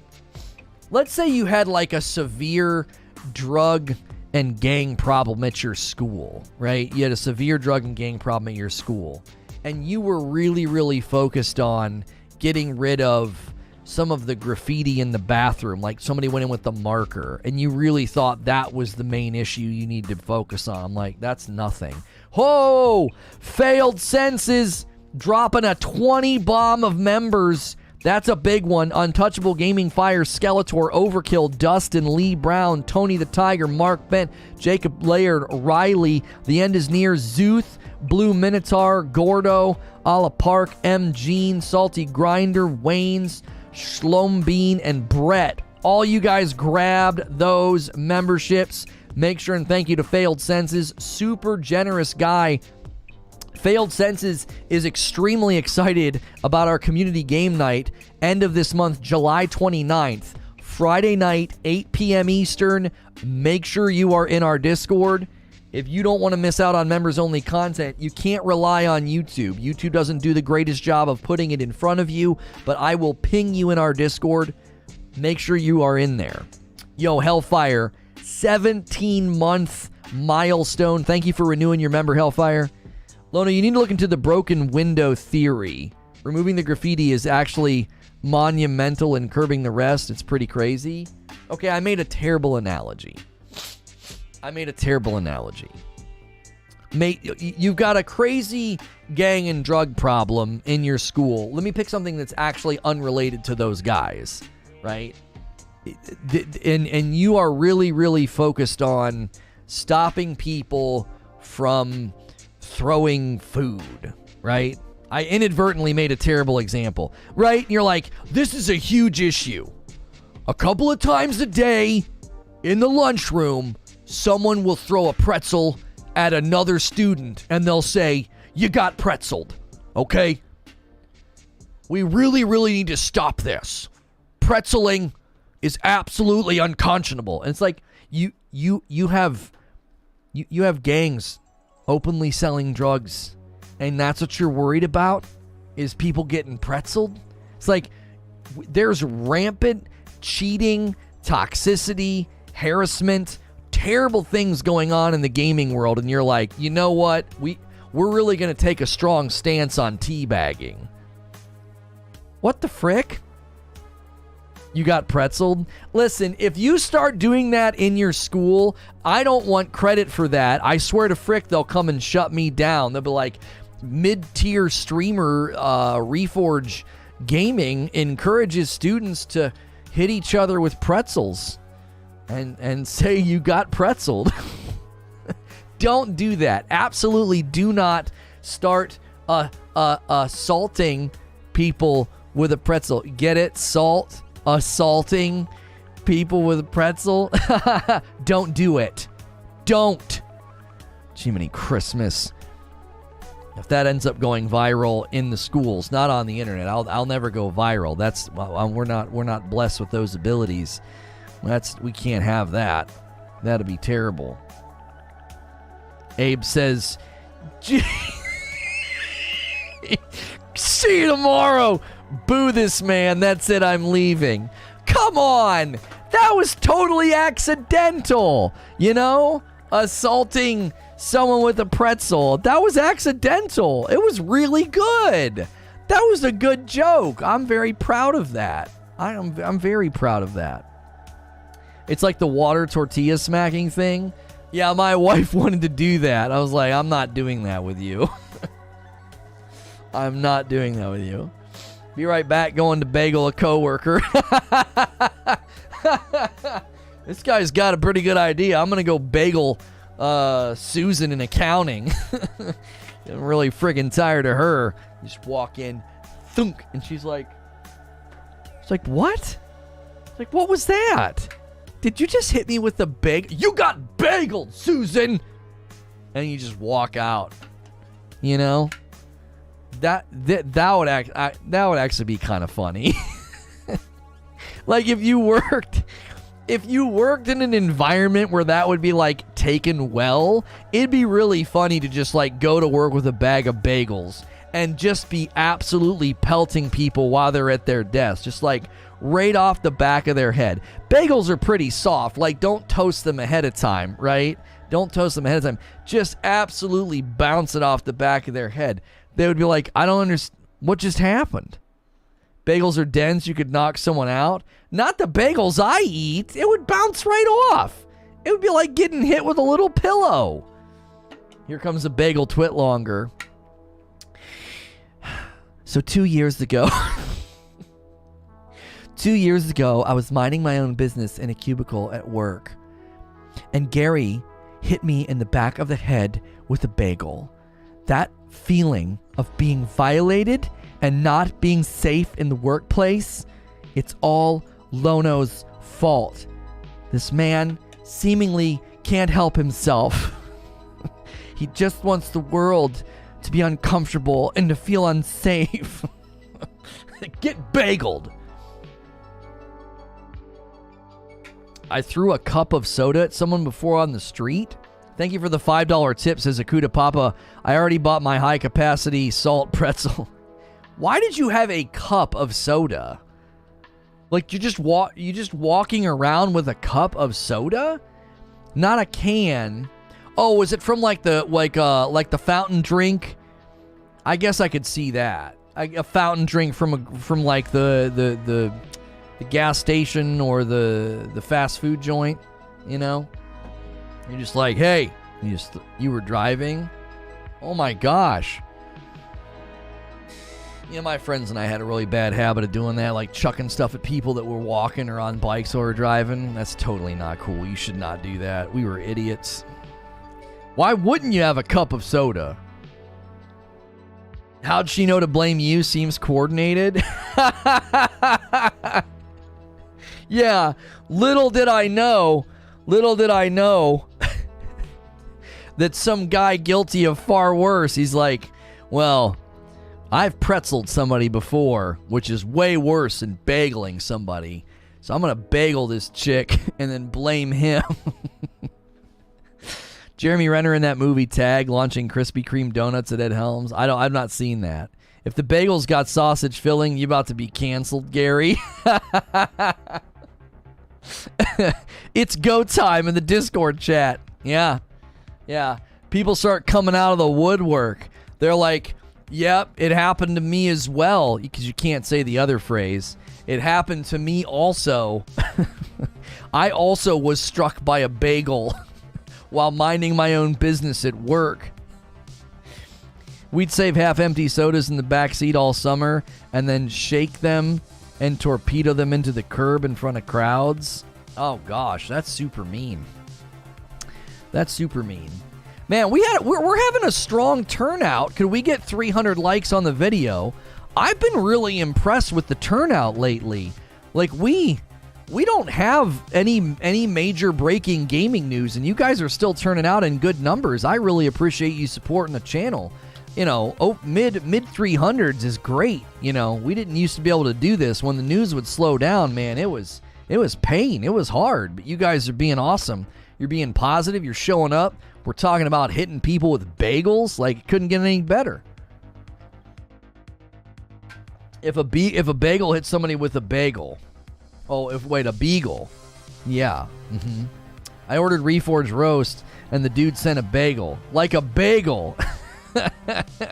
Yo, Rivs stepping up to the plate, gifting 5 members. The one, Riley, Holloman, Revive Farmer, Anbu, and Trunks all got gifted memberships. Let's see what the damage to memberships was over the weekend. Where do you think we are? Do you think we fell? Let's see how far we fell. Let's see. We might be doing okay. Oh, we're at 1,034. Yes. We're still holding over 1,000 members. If we hit 1,500 members, we don't have to stay at 15. If we just hit it one time this month, Madam, my wife, has to go back into Elden Ring and fight that boss in that dungeon. So that'll be a great stream. And I hope you guys can get it there. Can't answer a simple question. I'm sorry, there's a lot happening. What did you ask, Jetski? Jetski, I'm scrolling up. I'm actually scrolling up for you. I'm actually scrolling. There's all kind of stuff happening. I don't see your question. I see you putting a bunch of question marks in chat, and then you saying, can't answer a simple question. Did you accidentally put a hyperlink in your question, like a YouTube link or a link to a website? I won't see those messages. YouTube doesn't let those messages come through. Homie, I've scrolled way up. I don't see a single question from you, Jetski. It's really easy to look for you because your avatar is literally a J. LOL, my bad, dude. Yeah, homie, I went up. I don't see it. Did you post a link by mistake? Just curious. Just curious about what? Yo, a $5 tip from Mr. Glum. Any more tier 2s?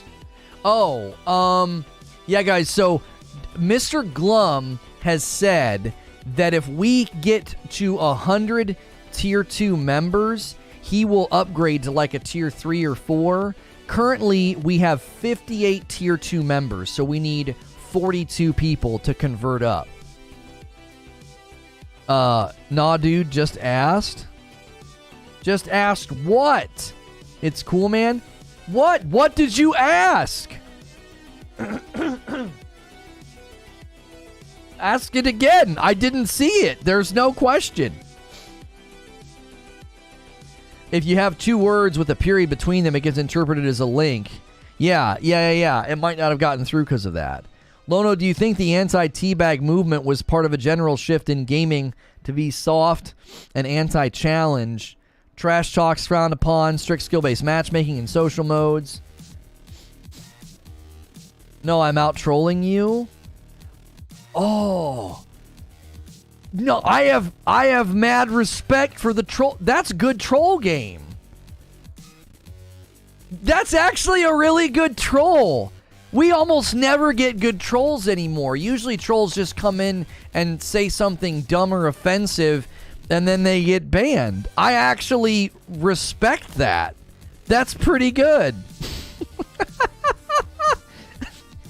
You can't answer a simple question, bro? And you're like, what question? Never mind. I don't... That's good. That's really good. It honestly would only work with someone like myself, though. Because, like, I'm super interactive, and I don't want somebody feeling like, oh, I tried to ask that guy a question, and I couldn't get an answer out of him. Oh, you're not trolling. No, I'm not trolling you? You're not. If you're not trolling me, then why won't you just retype the question? If Jetski's neighbor loses 2 fingers in an accident and has more information, that would be amazing. Just retype the question. Summer vacation can't end fast enough. What about this concept, says Train? Would someone pay the max level in a single player like an AC game, and then you didn't have to grind to max level? I don't know about that. I do want to answer the question about the anti-teabagging, right, Dalton? I want to answer your question, Dalton. I don't think that skill-based matchmaking is being soft. It's purely economical, right? It's purely economical. They want people to keep playing the game and having a good time because that's how they make their money. I didn't know. It's been a long time. I didn't know they asked. No, not at all. I did. Well, if you did, you could retype it. But this is now going beyond a humorous troll, and it's now feeling a little bit annoying. So, I think the anti-teabagging thing, if you want my honest opinion, okay, I believe people are getting to a point where they're addicted to being relevant and progressive on issues. Okay? That's their commodity. That's their identity. That's their value. Is, well, I got to be progressive. And there's nothing wrong if you feel like you need to be progressive on a cultural issue, social issue, political issue, whatever. You do you, boo-boo, right? That's totally fine. Okay, there are some areas where we probably could be more progressive and leave behind all the old fuddy-duddies, right? Now, there's also areas where people are going so crazy that I'm like, wait, hold on a minute, slow down, right? I think some people are almost like addicted to that, like it's their identity. We've got to be progressive on everything, to the point that they just go full. Like, you know how we say, never go full, like he says in the movie. Never go full. They're going full. It's like you're fighting and being progressive on everything to the point that you're being like ridiculously hyperbolic about teabagging. It's like what Eugene's saying, like, pick your battles, dummies. Right, like, there are good things, there are good fronts to fight in gaming right now, right? Like, I'll give you an example. When that young guy, this young man who, you know, I have genuine concern for him as a young man. What's his name? I Go Speed, or whatever his name is. I Go Fast, or whatever.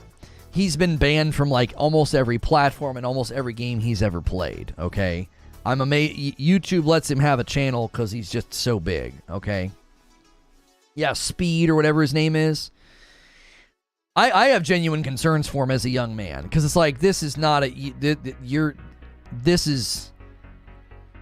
it just seems like he's speed running, ruining his life, is what it seems like. That's what I'm concerned with. It's like, you are so young. I'm just worried something real bad's going to happen, or you're going to do something bad, or you're not going to.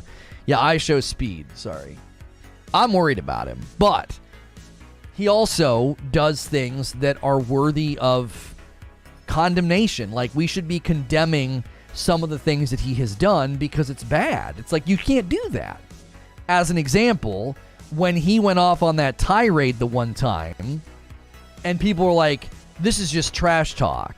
Like, the intellectual philosophical giant that is Keemstar, Killer Keemstar, was like, this is just trash talk. People are so soft. I'm like, that's not trash talk, right? Like, trash talk is like, hey, you really suck at this game.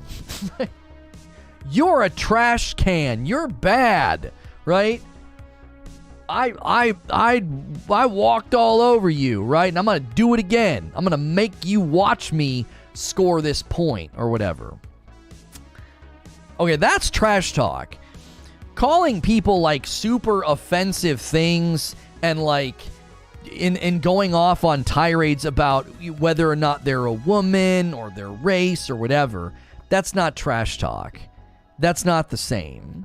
Like, there's a general, I think, line of like, hey, if you want to jaw and you want to run your mouth and you want to pop off and really brag on how well you did. I'm not good necessarily at trash talking because I never liked that environment. I didn't like it. The braggadocio, sort of like braggadouche attitudes. I just never liked it, right? I always like the guy that can silently win with class, right? I've always appreciated that. So if you're gonna win a game and you're gonna be like, bro, you suck. Like, you are so bad at this game. Uninstall the game. Okay.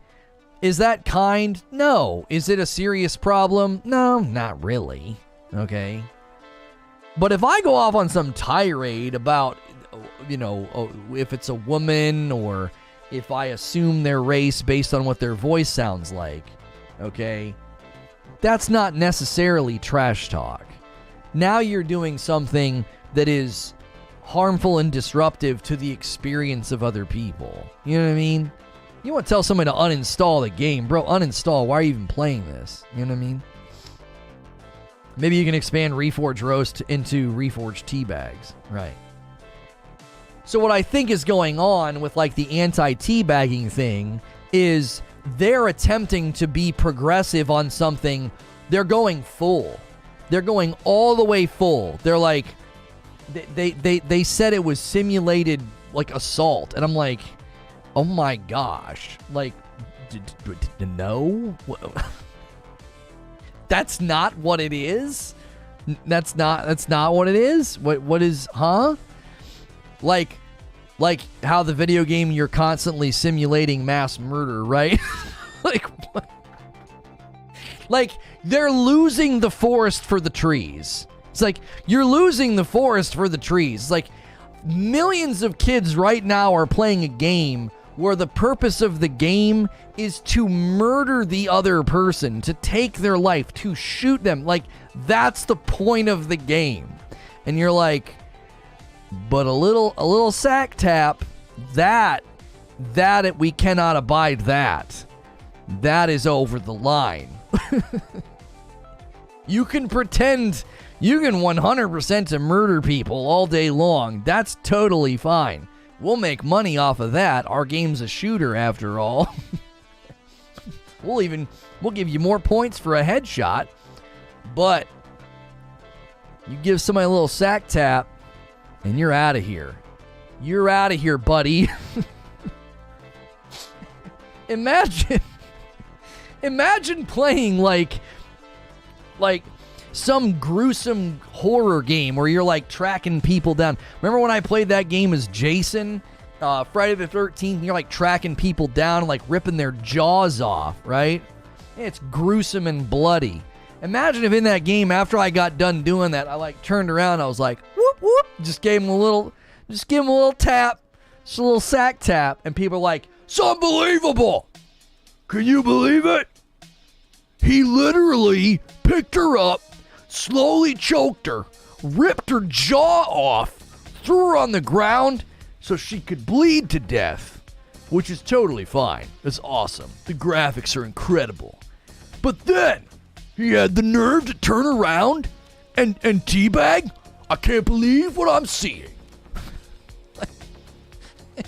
Shut the frick up. Go clutch your pearls somewhere else. Tell you what you can do with your pearls. Take them off your neck and shove them up your ass. How's that for simulation? Like, take the pearls you're clutching and shove them right up your rear end, because no one gives a frick about teabagging. You're the only ones. You're the only ones.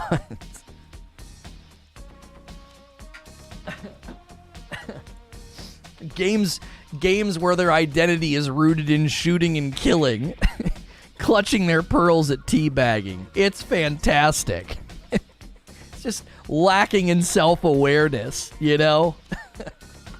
I would love to see the makers of like Friday the 13th come out and just absolutely ironically take a stand, like pure irony. Be like, listen,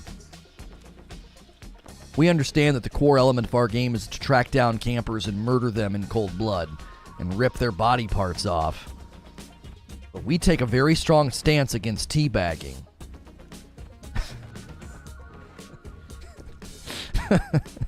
Just absolutely troll, you know? Just be a troll about it.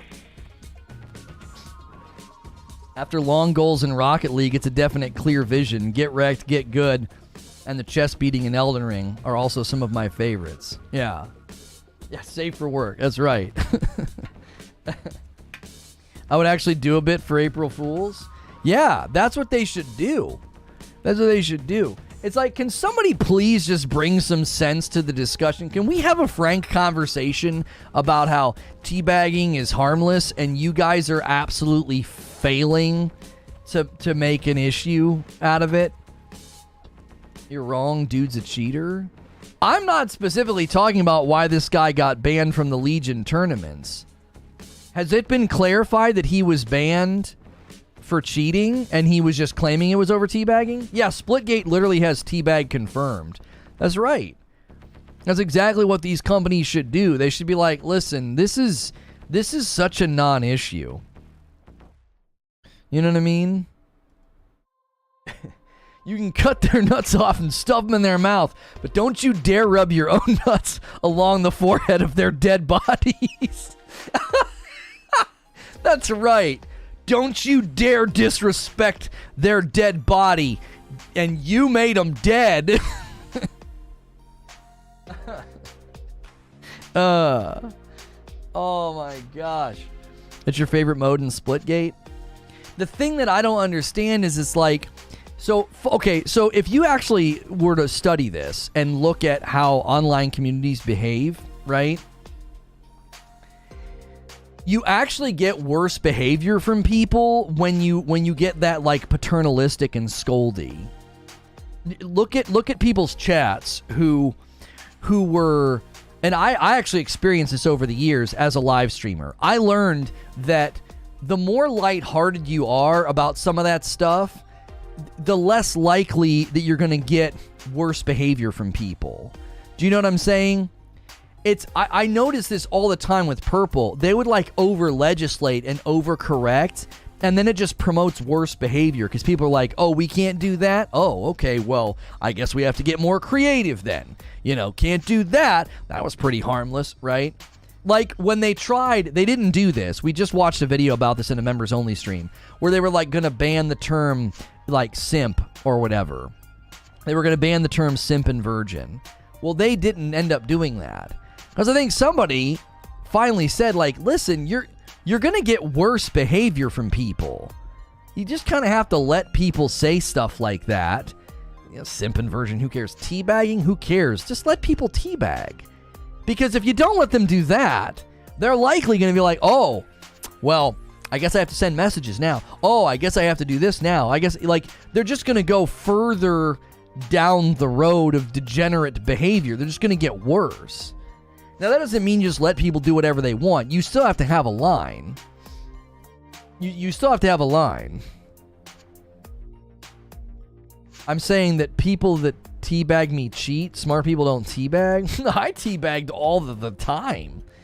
My favorite thing to do in Fortnite would be to like rapid fire teabag some guy who thirsted one of my squad mates. I would teabag them so fast that like the Microsoft sticky keys alert would pop up and be like, "Is everything okay?" Amelia Clark says her brain has quite a bit missing after 2 aneurysms. Oh gosh, that's terrifying. I teabagged someone in Elden Ring, requested a chat with me. I told them get good and block them. Idiotic to get banned for that. Nobody agrees with it. Creates an argument that people actually care about teabagging, and literally nobody does besides people who have never played a game before. There's times that I couldn't press the button fast enough after a kill. Yeah, you want to give it to him. You're like, all right, this guy needs to know. Guys, we need about 40 more likes on the video. If you've been enjoying today's stream, please do that for me. Some of these videos have been doing better as a VOD once we're not live, and those likes actually help with that. So thank you to you, those of you that come in every day and faithfully press that like button. If you're just tuning in, we've been discussing the loot boxes law update, how there will not be legislation in the UK about loot boxes and gambling. People found that to be pretty upsetting, and now we're kind of talking teabagging. Like, we're talking general gaming issues and things going on. It's been 2 hours, so we've kind of run out of things to say about loot boxes, and now we're on the subject of teabagging. Is it wrong or whatever? They banned him on Twitch. That was the first thing Myth did. First live stream on YouTube was use the word. Wait, so is it still really on the books as a word that they're not allowed to say? Because like Asmongold said it with impunity that day. He said all the words that they supposedly banned, and he was like, they're not going to ban me. And it's like, well, maybe not you, but maybe somebody they don't like. During season 3 or 4 of Game of Thrones, while everyone was killing her for being a boring actor, she was learning how to talk again. Oh, really? Oh, that's right. You told me about that. Maybe they should give out loot boxes for teabagging. I thought it was universally understood that sometimes you're teabagging and sometimes you're on the receiving end. Just got to be better so the latter happens less often. Right. Years ago, I had someone ask, do you live near a Best Buy? Because you got to take that Xbox back. That's pretty good. That's pretty good. Hey, man, do you live near a Best Buy? You might want to try and take that thing back and try and get a full refund.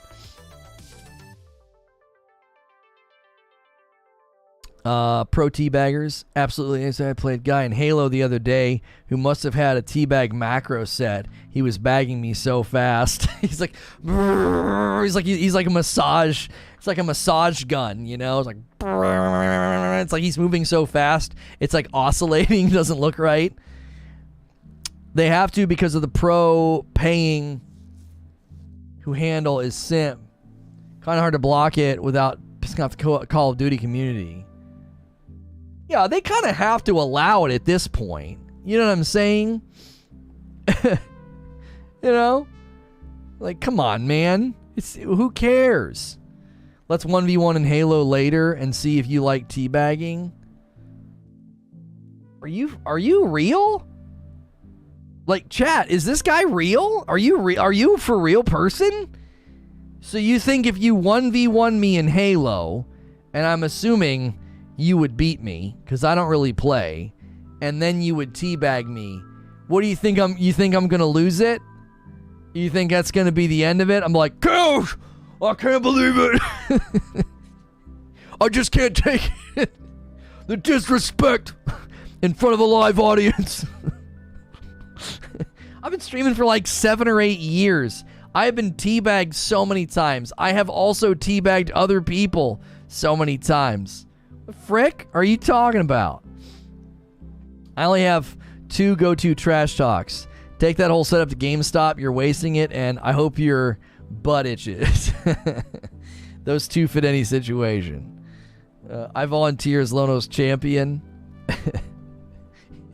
I'm Veter, I'm not going to let that one in chat. Veter said, I'm going to self-delete or whatever. We don't want that in chat. That's not a saying that I want to have in chat or should be said. Wait, what just happened to the likes? 162 likes. Did we just lose? What is YouTube doing? We're in the like fiasco again. Did we just seriously lose like 100 likes? What is happening? Yeah, we just lost like 100 likes. What is going on? We just had like 260. And I was like, hey guys, we need like 40 more to get to 300. YouTube, yeah, we got, I guess, well, it's because we talked about teabagging. What is going on? It's been 169 on my end for like an hour. Yeah, mine showed 260 something a second ago. What was the thing YouTube revealed Friday night? Oh, unfortunately, they added some cool features for like live streaming from a mobile device. I saw some of those features a while ago. Nothing, sadly, it was nothing that concerns us. I just got pretzeled. We got straight pretzeled by YouTube, man. Lono, this is YouTube. Well, the total view count's been wrong, too. We have 350 people here. We've been live for 2 hours, and, like, the total view count's 100% wrong. Like, right now, we should have close to 3,000 views, and we have 1.3K. I'm like, okay, I know that's not right. They must be fiddling around with stuff. They said the other day that live counts were jacked up. You know what I'm saying? They were like, yeah, our live metrics aren't working properly. And I wondered, did they go back and fix all my streams? Yeah, the Reforge Roundtable has almost 2K now. Sonic has almost 2K. And God of War has almost 3K. Yeah, all those videos suddenly have more views than they did previously. They must be going back and fixing, like, the metrics. You've never seen anything like that? Yeah. YouTube says now would be a good time to insert ads. Creators earn more money inserting ads the more viewers that are watching. I actually don't insert ads. I say to click the join button or gift members. I think that's a better thing for a live audience to do to support the stream as opposed to running advertisements. So do your thing, chat. YouTube was viewing and was like, that's a bagel. I thought your stance on teabagging did it. That must have been it. 100 people were like, I'm unliking, taking my like back. Yeah, the other night, the creature was excited. They didn't announce anything new or significant. So now would be a good time to remove 100 likes from your video. Yeah, they're like, you want those likes back? You better run an ad. Do you want those likes back? Yeah? You like getting them? You like seeing that little number go up? All right, you better run an ad, buddy. Taxation without representation. Call the teabaggers. That's right. They did make some nice changes to mobile UI, though. Just very small. Yeah. Yeah, the flow this morning, the workflow of scheduling the stream seemed like they cleaned up some of the framing, because sometimes it was hard to see things. YouTube out here secretly blackmailing you for stats. Yeah. You want them? Huh? Did you see the new Bill Burr special on Netflix? Is it the one where he had like a couple comedians, or is it his special? I've not seen his special. I watched the one where he had some comedians come out. It was pretty good. My theory as to why so many people find teabagging offensive: the culture is growing more on the concept of oppressor versus oppressed, and the culture probably views bagging as a form of oppression. Okay, I saw a tweet a couple weeks ago, and I couldn't believe it. I mean, I could believe it because of the person that retweeted it. But somebody said, oh, it's his. It just dropped. Oh, I'll have to watch it then. I love Bill Burr. I love Bill Burr. Yo, Mr. Glum. There it is. Chat, you guys got to start to pick up slack here. We can't have Mr. Glum. We can't have the same people doing it all the time, all right? Mr. Glum is super generous. Clown, Lethal Lady, Nuno, Mike Bill, Soy, Two Mangs, T-Main, John Bon Zombie, Lethal Eaton, Big Mole, and Learning Curve all got memberships. Guys, make sure and say thank you to Mr. Glum. We're not a traditional YouTube channel. Like, you're not going to see a bunch of ads here like when you watch a normal YouTube video. we make money off of the members. That's how we survive. That's how we run our business, basically. So thank you for those of you that support with a membership or the super generous folks who gift memberships. Thank you very much. If you cannot gift a member or become a member, being here, liking the video, and lurking helps the video out immensely. I know sometimes people are like in a tough spot and they can't do a membership. So I know you can't like watch ads or whatever. You can't, because we're not doing them. But if you're lurking and you're liking, that helps out the video immensely. So, right. So the whole oppressor versus oppressed thing, RT Mayday. Insomniac Black with a $10 super chat. Bungie, slay your enemies, grind their bones into dust, and use their flesh to make new weapons and kill more of those enemies. Also, celebrating your kills is wrong. Yeah, also teabagging is simulated assault. Anyway. Oh, it's so not. I don't think they realize how much they trivialize, like, real cases, real instances. Like, that's the other thing that's so funny to me, is it's like, when you act like the smallest infraction is of this magnitude, then the things of this magnitude have been seemingly diluted and they don't seem like they're as important, because like, well, anything is super bad now, so what's the difference? Anyway, the whole like, oh, it's oppressed versus oppressor thing, I saw a tweet and it said that people will have, oh, the phrasing was just horrendous. Oh, it was awful. It was essentially saying, don't allow people to have non-consensual expectations of you.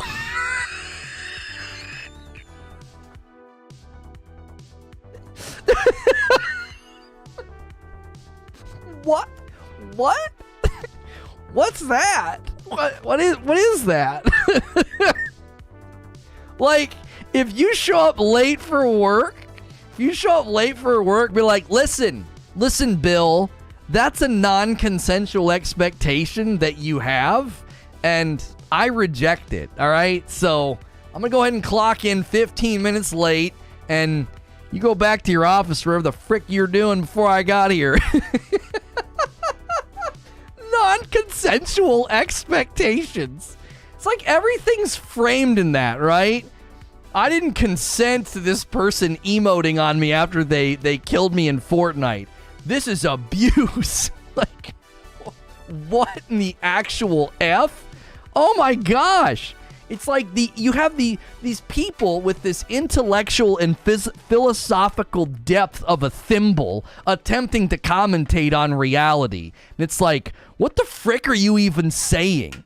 You're literally taking the sentimentality of a Hallmark and trying to put it on a postage stamp. It's like, what are you saying? What are you actually saying? I didn't consent to hearing such a dumb hot take. That's right. I'm telling you, you try that on your boss. You show up late and be like, look, man, that's just a non-consensual expectation that you have of me. I'm sorry. I didn't consent to that. Well, you did when you said that you would work here and you'd be here on time. I didn't say that, though. I didn't say that. Well, we shook hands. You hired me. Where did I say I would do that? Oh, man. It was a doozy, chat. It was a doozy. It was a doozy of a dum-dum statement. I was like, this is remarkable. This is a remarkable generation, that thinks this. Well, I guess it's probably not a generation. I don't know what thread of reality it is, but it's like, I don't know where you're going to go in life or who you're going to work for or have relationships with, but my gosh, like, it's one thing to be like, don't let people set unrealistic expectations for you that are then damaging to your work-life balance or your mental health, or, if you're in a relationship and they're setting unreasonable expectations, that won't be healthy for you. That's totally fine. That's like a sensible way to talk about it. Like, if you're dating some guy and he expects you to not ever text your friends and he never wants you to go out on Friday nights, and he's like hyper controlling and crazy, well then sure, he's setting unrealistic expectations of you, okay? But like, This was talking about just like other people. Like, you're just gonna meet people in life. There's just, don't let people out there have non-consensual expectations of you. It's like, oh golly. It's like a non-consensual advance. It's just as stupid as that. Like, go to the bar, like, hey, how you doing? And they're like, I didn't consent to that greeting. Ah, shoot. It's a non-consensual greeting. What am I supposed? I have paralysis. What am I supposed to do? Do you consent to being greeted? No, and I didn't consent to being asked either. So I didn't consent to the consent request. So I'm gonna lawsuit.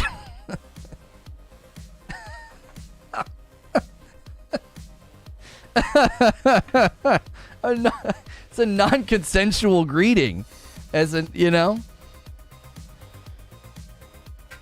I honestly have no idea how people get in relationships these days. Holy frick. Yeah, exactly. The first thing you need to do is find out what their Twitter or their Instagram is and go see what they think about certain things and be like, whew, dodged a bullet there. I saw 3 tweets and they were red flags the size of the Titanic. I'm good. I'm okay. That's what you need to do every time. Like, if you swipe right on somebody and you're setting up the date or whatever, be like, you know, hey, if it's not too intrusive, do you have a Twitter or like an Instagram? They're like, oh yeah, sure. And you're like, oh sweet. So you're checking their Twitter, you know. Don't let people have non-consensual Okay. I've come down with the flu. I don't think I can make it to our date. I'm sorry. I'm suddenly terribly ill forever. Yeah, I remember that one, Quiet Shy. Oh, man. What about bagging in the VR universe or the metaverse when it's non-gaming? Does that change things for everyone? It's a little more personal, isn't it, Robert? It's a little more personal. You're just like laying there. I'll admit, I might feel a little different, you know, if I'm like sprawled out, laying on the ground in some game in VR, you know, and I'm dead, and the guy comes over, you know, gives me a couple taps on the forehead, you know, a couple of love taps. I probably feel a little different about it, you know, especially on if it's a super lifelike game and he's wearing like bicycle shorts. I might say, okay, this is over the line, bro. I am now uncomfortable. Time to write a twit longer. Like, I'm uncomfortable. This has gone too far. That's the next frontier of haptic feedback. That's right. That's right. It's like it's like vibrating on your forehead because you're wearing like a full suit, you know. It's you're like, it's like he's actually doing it. I can't. You rip it off. You'd like rip the thing off. I can't do it.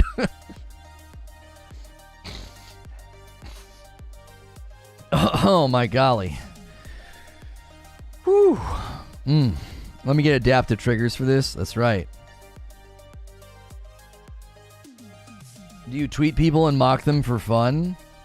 I could mock you for fun. I've done it a couple of times today already, mocked you for fun. It's entertaining. Brought to you by groundbreaking sack tap technology. Oh shoot, I gotta schedule the next stream. Oh golly. The next stream might be short depending on interest, but don't worry. I've got a good reaction vid loaded in the hopper. But I thought we should talk about Soulframe. Let me get it scheduled. But I thought we should talk about it. I also thought we should react to Upper Echelon's video where hang on. he is saying that Ubisoft is like the most hated publisher right now. He believes they've reached the status of most hated. So we're going to react to his video because, you know, Creature's been kind of saying he feels like a lot of the hate is unwarranted. And we kind of talked about it the other day when we talked about Ubi removing DLC or games or like online access. We kind of got into it a little bit, how I'm like, they've got a really good track record, but they've recently really hurt themselves. And Upper's going to give us a rundown. So, but I wanted to give us an opportunity to talk about Soulframe, the brand new game coming out of the guys that make Warframe. And there we go. Do. Okay. There we go. And YouTube's just been having conniptions, so all of our metrics are just wrong, but you guys have been tuning in no matter what, and we appreciate it. I'm going to quickly run upstairs, stretch my legs, and use the restroom, and I am going to hit some ads. We never run ads during the live stream unless I step away, so I'll never disrupt the show to run ads. That's why we really push for membership. So if you're not a member or you want to gift members, consider doing that. It supports the channel. Also, make sure and smash the like button. I'm not sure what happened to the likes. We were cruising to 300 likes, and about 100 of them disappeared. So help us get our likes back if possible. And I will be right back. Don't go anywhere. We got plenty of more shows for you today. And we always end the day with a member segment. So a bunch of shows before that, though. All right, I'll be right back.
Oh.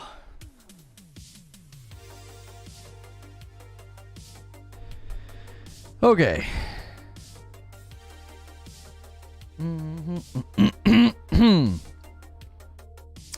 He said you mocked me. Wow, I didn't know. It's kind of sad sometimes when they don't, they don't see it, chat. Why is No Man's Sky trending? Because Sean Murray did his little muscle flex or whatever.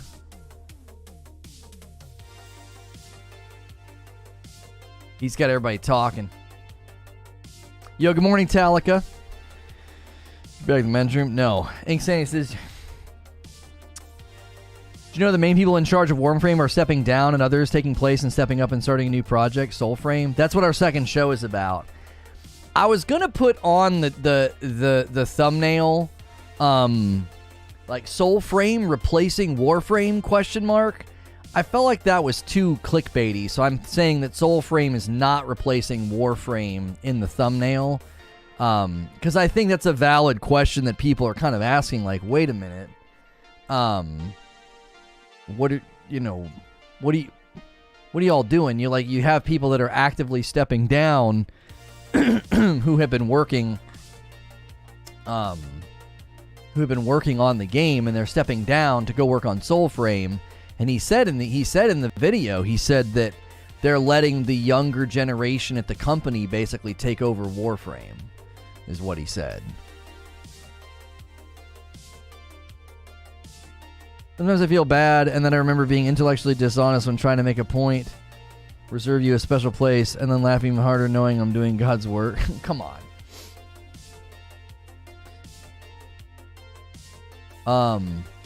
Hey, we got our 200 likes back.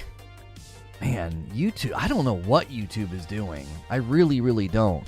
I'm glad that we have such a faithful core, because golly gee, it's like they start messing with stuff, and it's terrible. But you guys show up and are supportive just regardless, and that's really encouraging.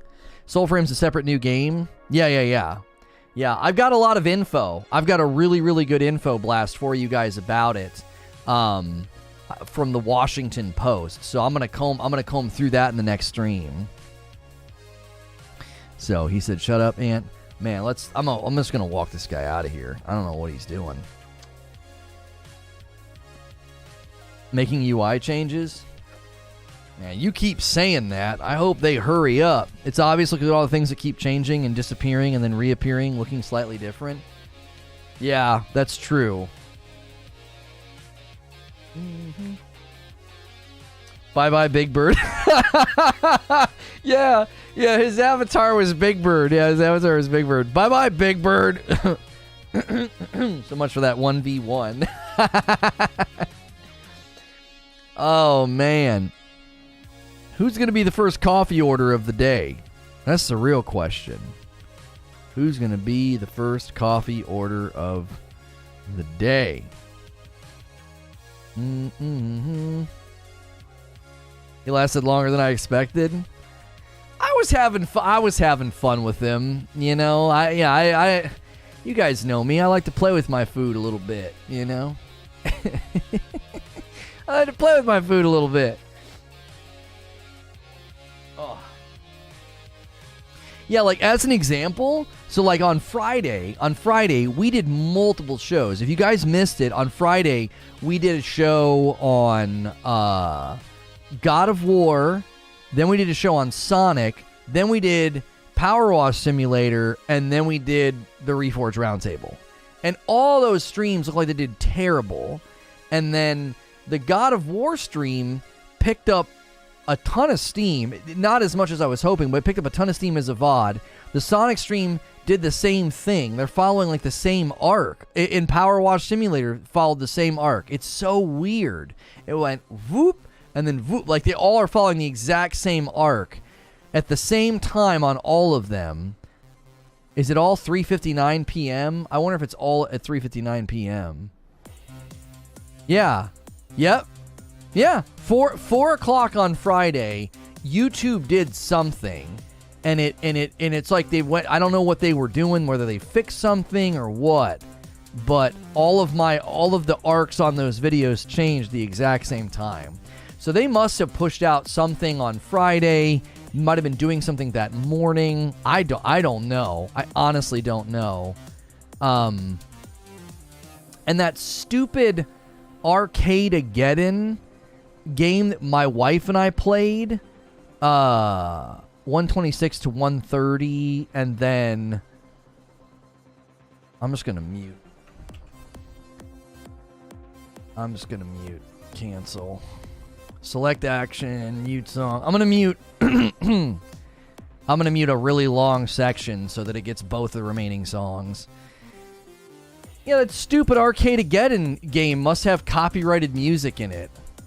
I'm like, you know what? Frick you. Why don't you warn people about that these days? Like, Jiminy Christmas. You know? Simple little pop-up. Why do we have almost 400 people here all of a sudden? What's going on? Oh, we dropped frames. When did we drop frames? Maybe when I was poking around in the back end. Yeah, it must have been when we were poking around in the back end and it messed with the view count. Yeah, we have almost 400 people here now. If you're just tuning in, let us maybe know why. Was it blips? And people are refreshing and it's a fake view count? Or did you just find my video somewhere? Did you find me, search, suggest, or something like that? Coffee should be here today. I'm hyped. Nice, old soul.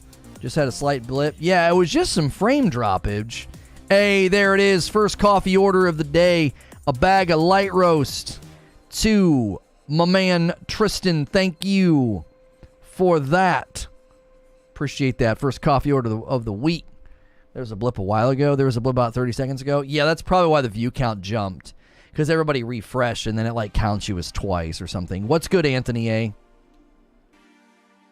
Poking around in the back end? Yeah, I shouldn't have been doing that, I guess.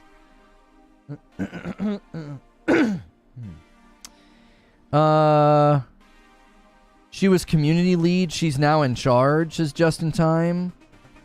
Rebecca has been there since the beginning 10 years ago. I played a lot of PSN but switched to grind. Warframe just going to become more anime. Rebecca loves her anime. I don't know enough about her to commentate, but I would say it would be really odd if you think one person's going to influence the game that much. You know what I mean? Them notifications working? Yeah, maybe. Arcade-ageddon, licensed music, facepalm, right? Blip here too. I usually don't say anything when they happen because I never know if it's on my end or not. That was not consensual. Rebecca is the voice of Lotus. Okay. She's the lead director now. Yeah, but okay, lead director doesn't mean that like, oh, she really likes anime, so it's all going to be anime now. I don't know. We'll see, Justin. We'll see if you end up being right. Maybe bring some of that heat and that fire and that passion to the next stream, so we might have some Warframe homies coming in and we can get maybe a good debate going, you know? Always good to have a good discussion and debate. She's Space Mom. I know you're not complaining, just talking with you. Don't meet many fellow Warframe players here. I watch you all the time, and one other podcaster I know who plays Xbox for 15 years with. I like your take on things. Oh, thank you. I appreciate that, Scooby. Just in, what are we talking about? So this opening stream of the day was about loot boxes. And there was UK legislation that they basically came back and said, we're not doing anything. We need more research. Because they said they found an association between gambling and the addictive problems in gaming. They found a connection between those things, but not a causative relationship. And that they would need more data to come to that conclusion. Want to make this clear, I just finished Ghost, and it was only one of 3 games to actually make me cry. Such a great story. I'm saying it now. Last of Us 2 only won because of the social aspect.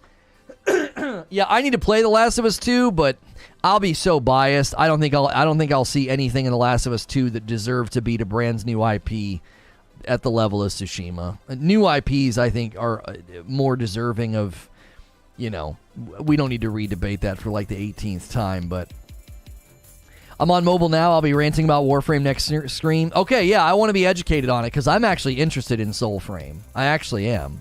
I'm interested.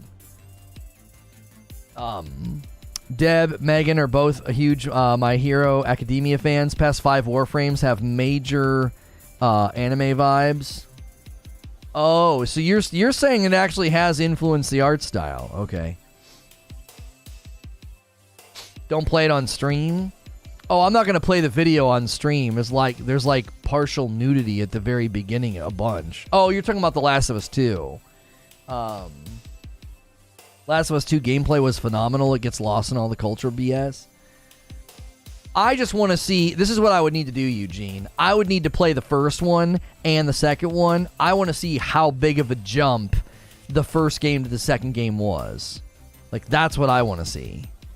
What is it enough to warrant Game of the Year? You know? Over a brand new IP like Tsushima. Horizon Forbidden West is already winning Game of the Year awards, apparently, according to some outlets. Yeah, I don't know what that is, and I don't know what outlets those outlets are, right? I don't know. Warframe's entry point is troubling for new players, I would think. Yeah, it's just too dense, and they don't teach you how to do anything. Maybe members only Last of Us run. So we were thinking for members that it would be Madam Monday, Tough Tuesdays, Walkthrough Wednesdays, and then Thursday Throwdown is like the AMA, and then the after party on Friday after the roundtable. We think like each day needs its own theme and its own segment, so that way like there's a reason to tune in. Just hanging out and talking and like answering questions and vibing is cool, but we kind of don't want that to be all it is. We want members to feel like, oh man, every day, every Tuesday he does this, or every Wednesday he does this. Like I'm massaging that idea. The problem with Walkthrough Wednesdays is it would take us a really, really long time to finish any game. I mean, it would take us half a year to beat most games. And where does the value on that evaporate really quickly if we have to move at such a slow pace? But we did that with Sekiro and Dark Souls 3, and people seemed to like it, but we were able to play for longer play sessions. I was able to play for close to 3 hours a day. Every Friday we did that. The problem with doing a walkthrough or a playthrough on Wednesdays with you guys for members, we'd have to be super diligent to always go a little early so I have a longer chunk of time to play. You know what I mean? Game Rant, PlayStation Lifestyle, and some others. Really? It was a developer conference and it was an award for best games of the last 12 months. Yeah, see, people are really misrepresenting that and saying, oh, it's already winning Game of the Year.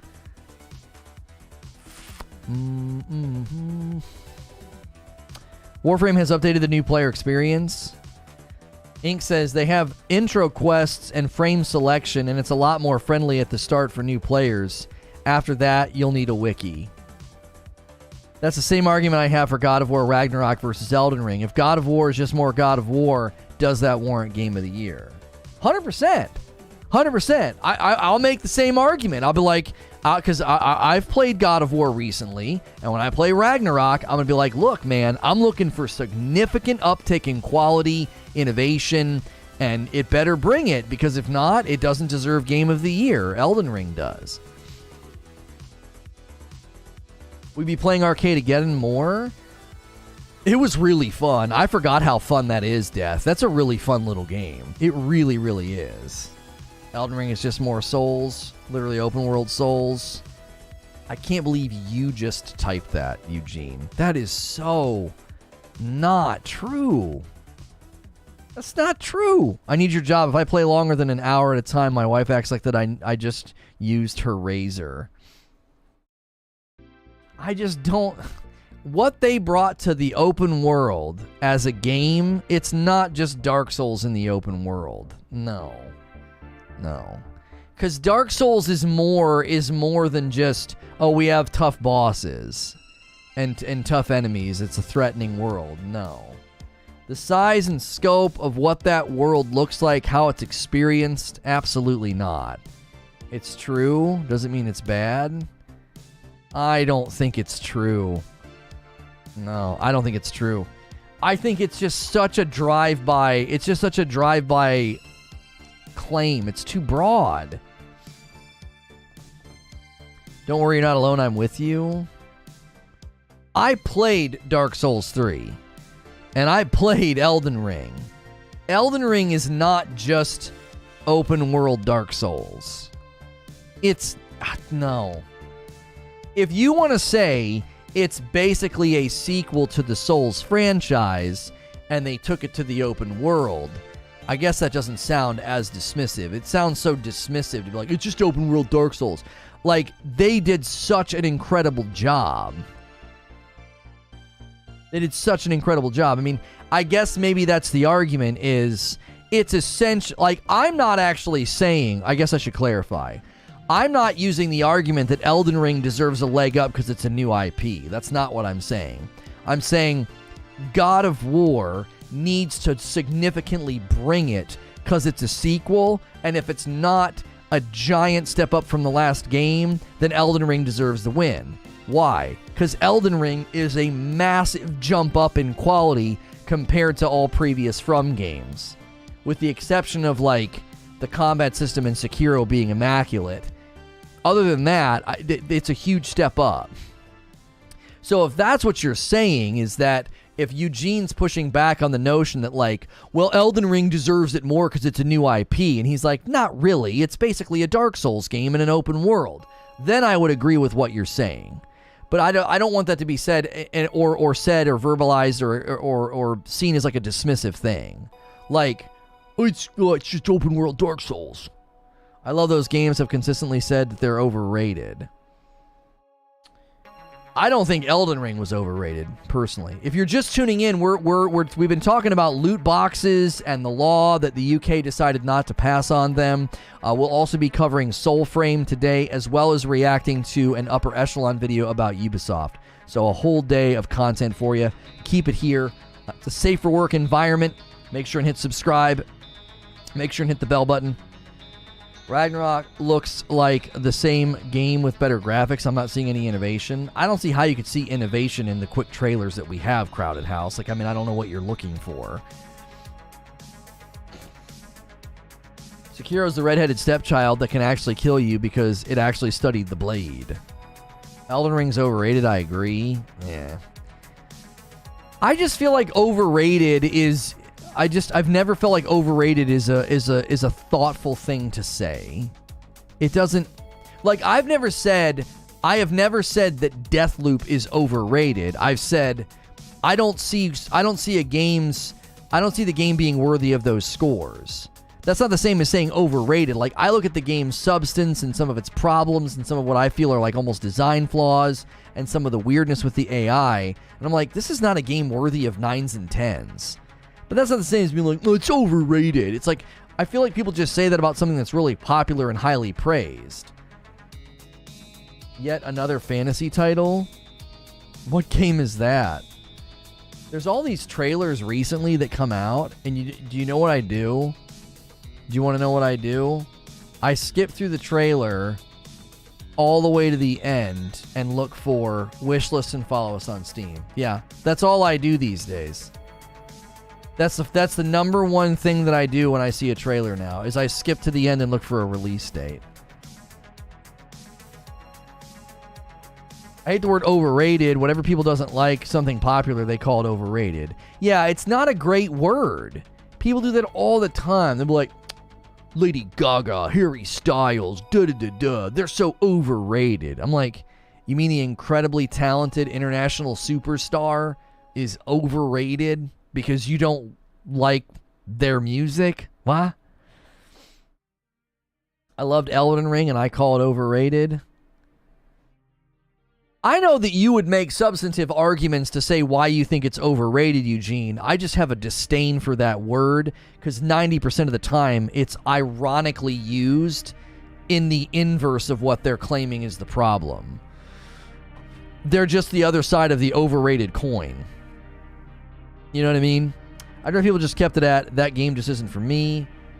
Well, that's not... Yeah, Eugene is saying it as a fan of the game. He's like, I thought it was overrated. I don't think it was as flawless or as immaculate as people say. Like, he genuinely thinks that, even though he played it and liked it. I happen to think the front 60% of that game is immaculate, and then the back half is up for debate, right?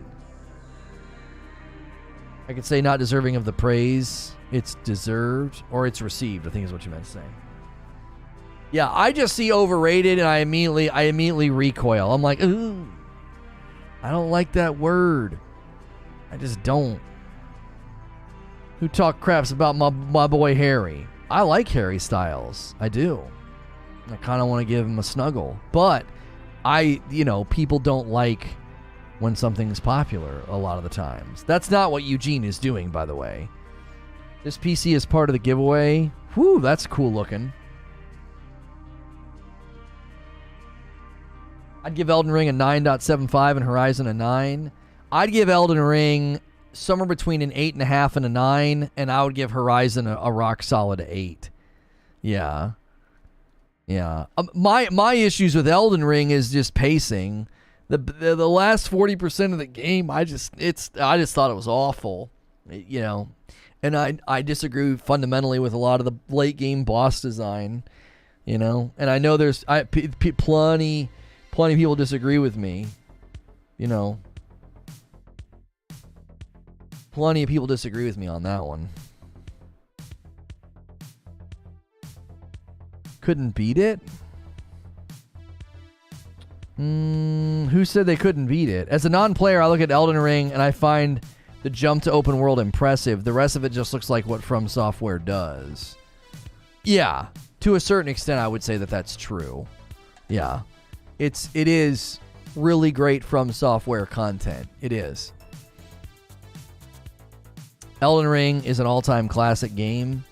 It definitely feels like one of those timeless classics that you could play it again 5 years from now and fall right back in love with it. Like, like people that keep going back to Skyrim. I do. I feel like Elden Ring's at that level of classic. Like there's something about it that feels kind of timeless. You know what I mean?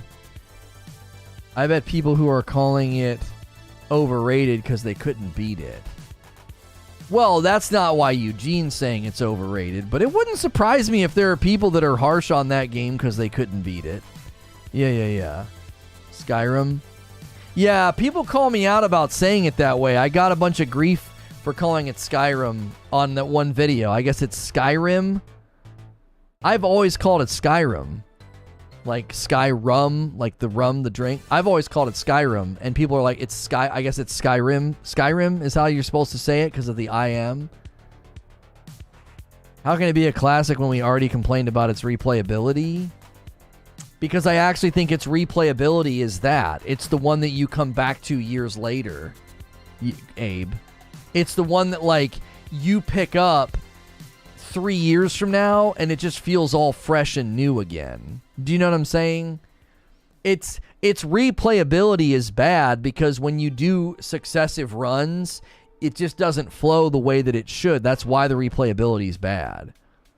Yo, what's good, Head Killer? Eugene always made that point when this discussion would come up. He's like, it's just the size of the game. It's so big, the open world. You can't just boss rush if you want. So it's tough. It's like trying to swallow an elephant. I'll go the opposite. I bet a lot of people that praise it so much are because it was the first one they can beat. Pre-ordered my God of War. Boy, nice. Yeah, Eugene, I think that's a fair swing. That's why I think Black Ops 2 is the most popular Call of Duty of all time, because they added a bunch of crap that leveled out win ratios, and suddenly people had much better experiences, games, and kill counts than they used to. So yeah, I would say Elden Ring's broader approach and accessibility and completion rating has probably got it receiving more praise from more people. Unsurprising, the press is sort of known for that. They're known for, not being too keen on games that are hard. They want that easy mode. They want that story mode so they can breeze through it and write their review. Because they're just wanting to talk about, the character's world, graphics, and the gameplay. They're not wanting to get down into the subtle nuances of difficulty and challenge. I hope you're ready for my ranting and raving about Warframe next stream. It's now my most played game at 4,000 hours. I've done everything the game has to offer completely free to play. Pulling up my thesis now. I mean, Techno, I love when people can bring that level of expertise to a discussion, because I can't be an expert in all things. It's just not possible. Waldo Emerson is credited with this, but I always struggle to find the actual quote. I heard it paraphrased, or I heard him quoted once saying this, so I always quote him and say Waldo Emerson said that every man is a genius in an area that I am not. And so it's like, I know that firsthand as someone who covers video games. It's like, I'm going to encounter somebody who is a genius in a particular game, and I'm not that genius, right? You know, you need to take on that posture and attitude if you're going to cover variety. Like, it was one thing to know, like, every nook and cranny of one game and only cover that game. You step out in other games, and buddy, it can be daunting. It can be very, very daunting. I won't be surprised. Just killed Radon last night, but so far Bloodborne and Sekiro still holding up as better FromSoft games. Because more people could beat it, it's overrated. I'm confused. He's saying more people are praising it because more people could beat it. What he's saying is, in the past, they weren't praising Dark Souls and they weren't praising Sekiro because they couldn't beat it. So he's not saying it's overrated. He's saying much of the praise is contingent upon the fact that people have actually been able to beat it. I don't even know what's going on.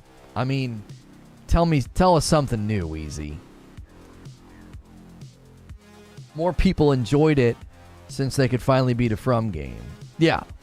Elden Ring is the most accessible Souls game. However, people complained more than ever about its accessibility. Wait, like hardcore players complained about the accessibility? Or like mediocre, not so great players complained about accessibility? I guess that would be the question. Without the tech issues, it would be a 9. But as for me, it's a 7 in my book.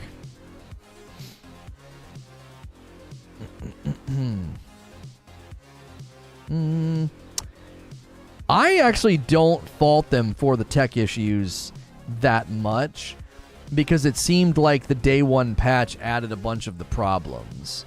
So it's hard for me to be like, yep, screw this game. Like, I felt like the tech issues were, like, I don't know. I didn't want to blast them for the tech issues. I didn't.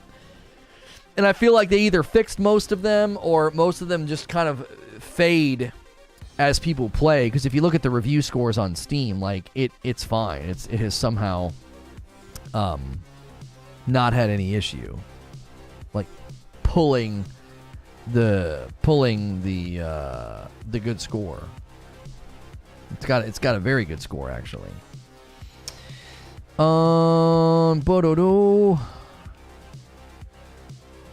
Let me open this. I think I'm going to use this image. I don't want to show this trailer because it's got like pretty consistent partial nudity in it. It's just a bare butt, but it's just a, I don't know.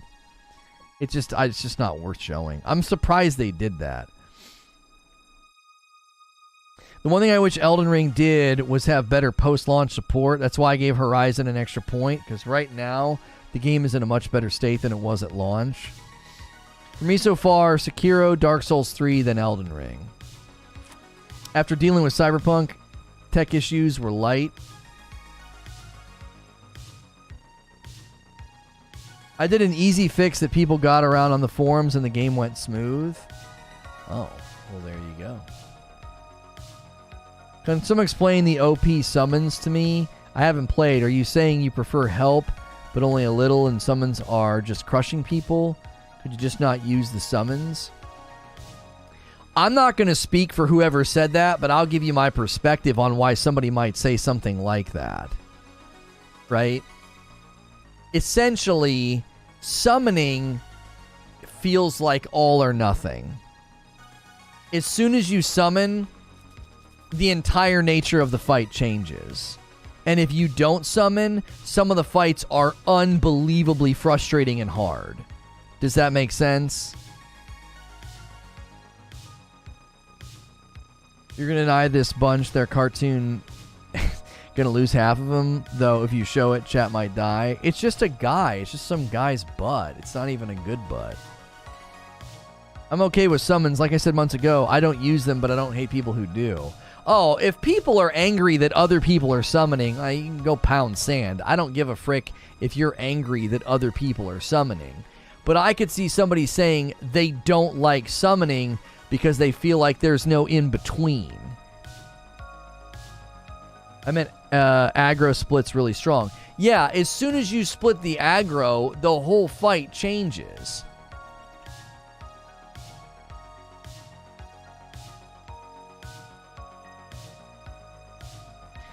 And not only that, if you spend even a modicum amount of time, like leveling up leveling it up and making it strong, it just becomes ridiculous. And that's the other side of it, is like, well, if you don't spend any time leveling them up, then they're just going to get killed in the end game. So again, summoning is like all or nothing. It's either insanely influential, or basically like the fight's just the same and it's incredibly hard.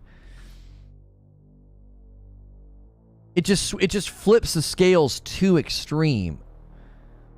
You're free to cast at no risk, yeah.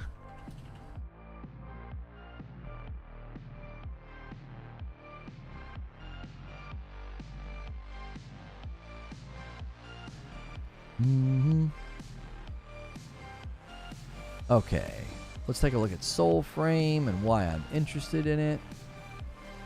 Go here. All right, let me go in here.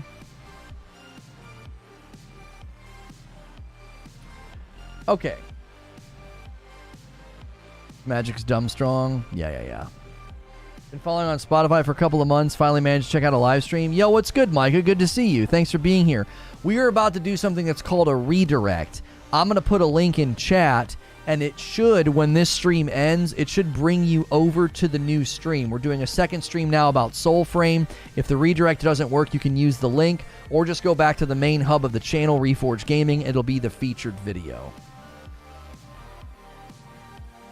The Soulframe announcement trailer didn't show us a lot of gameplay, but they showed us a lot of what the game could look like, and many were thinking that this might be a Souls-esque game like Dark Souls, or that it could be the next iteration of Warframe. We're going to give clarification on what it all means. Is Soulframe replacing Warframe? Is it going to be like a Souls game? Is it going to be really, really hard? I'm going to bring people over from the previous stream. Thank you, Mr. Glum, for the $5 tip at the end of the previous stream. If you missed this as a live stream, hit subscribe and the bell button. That way you don't miss when I go live. I'm going to end the previous stream and bring everybody over with what is called redirect.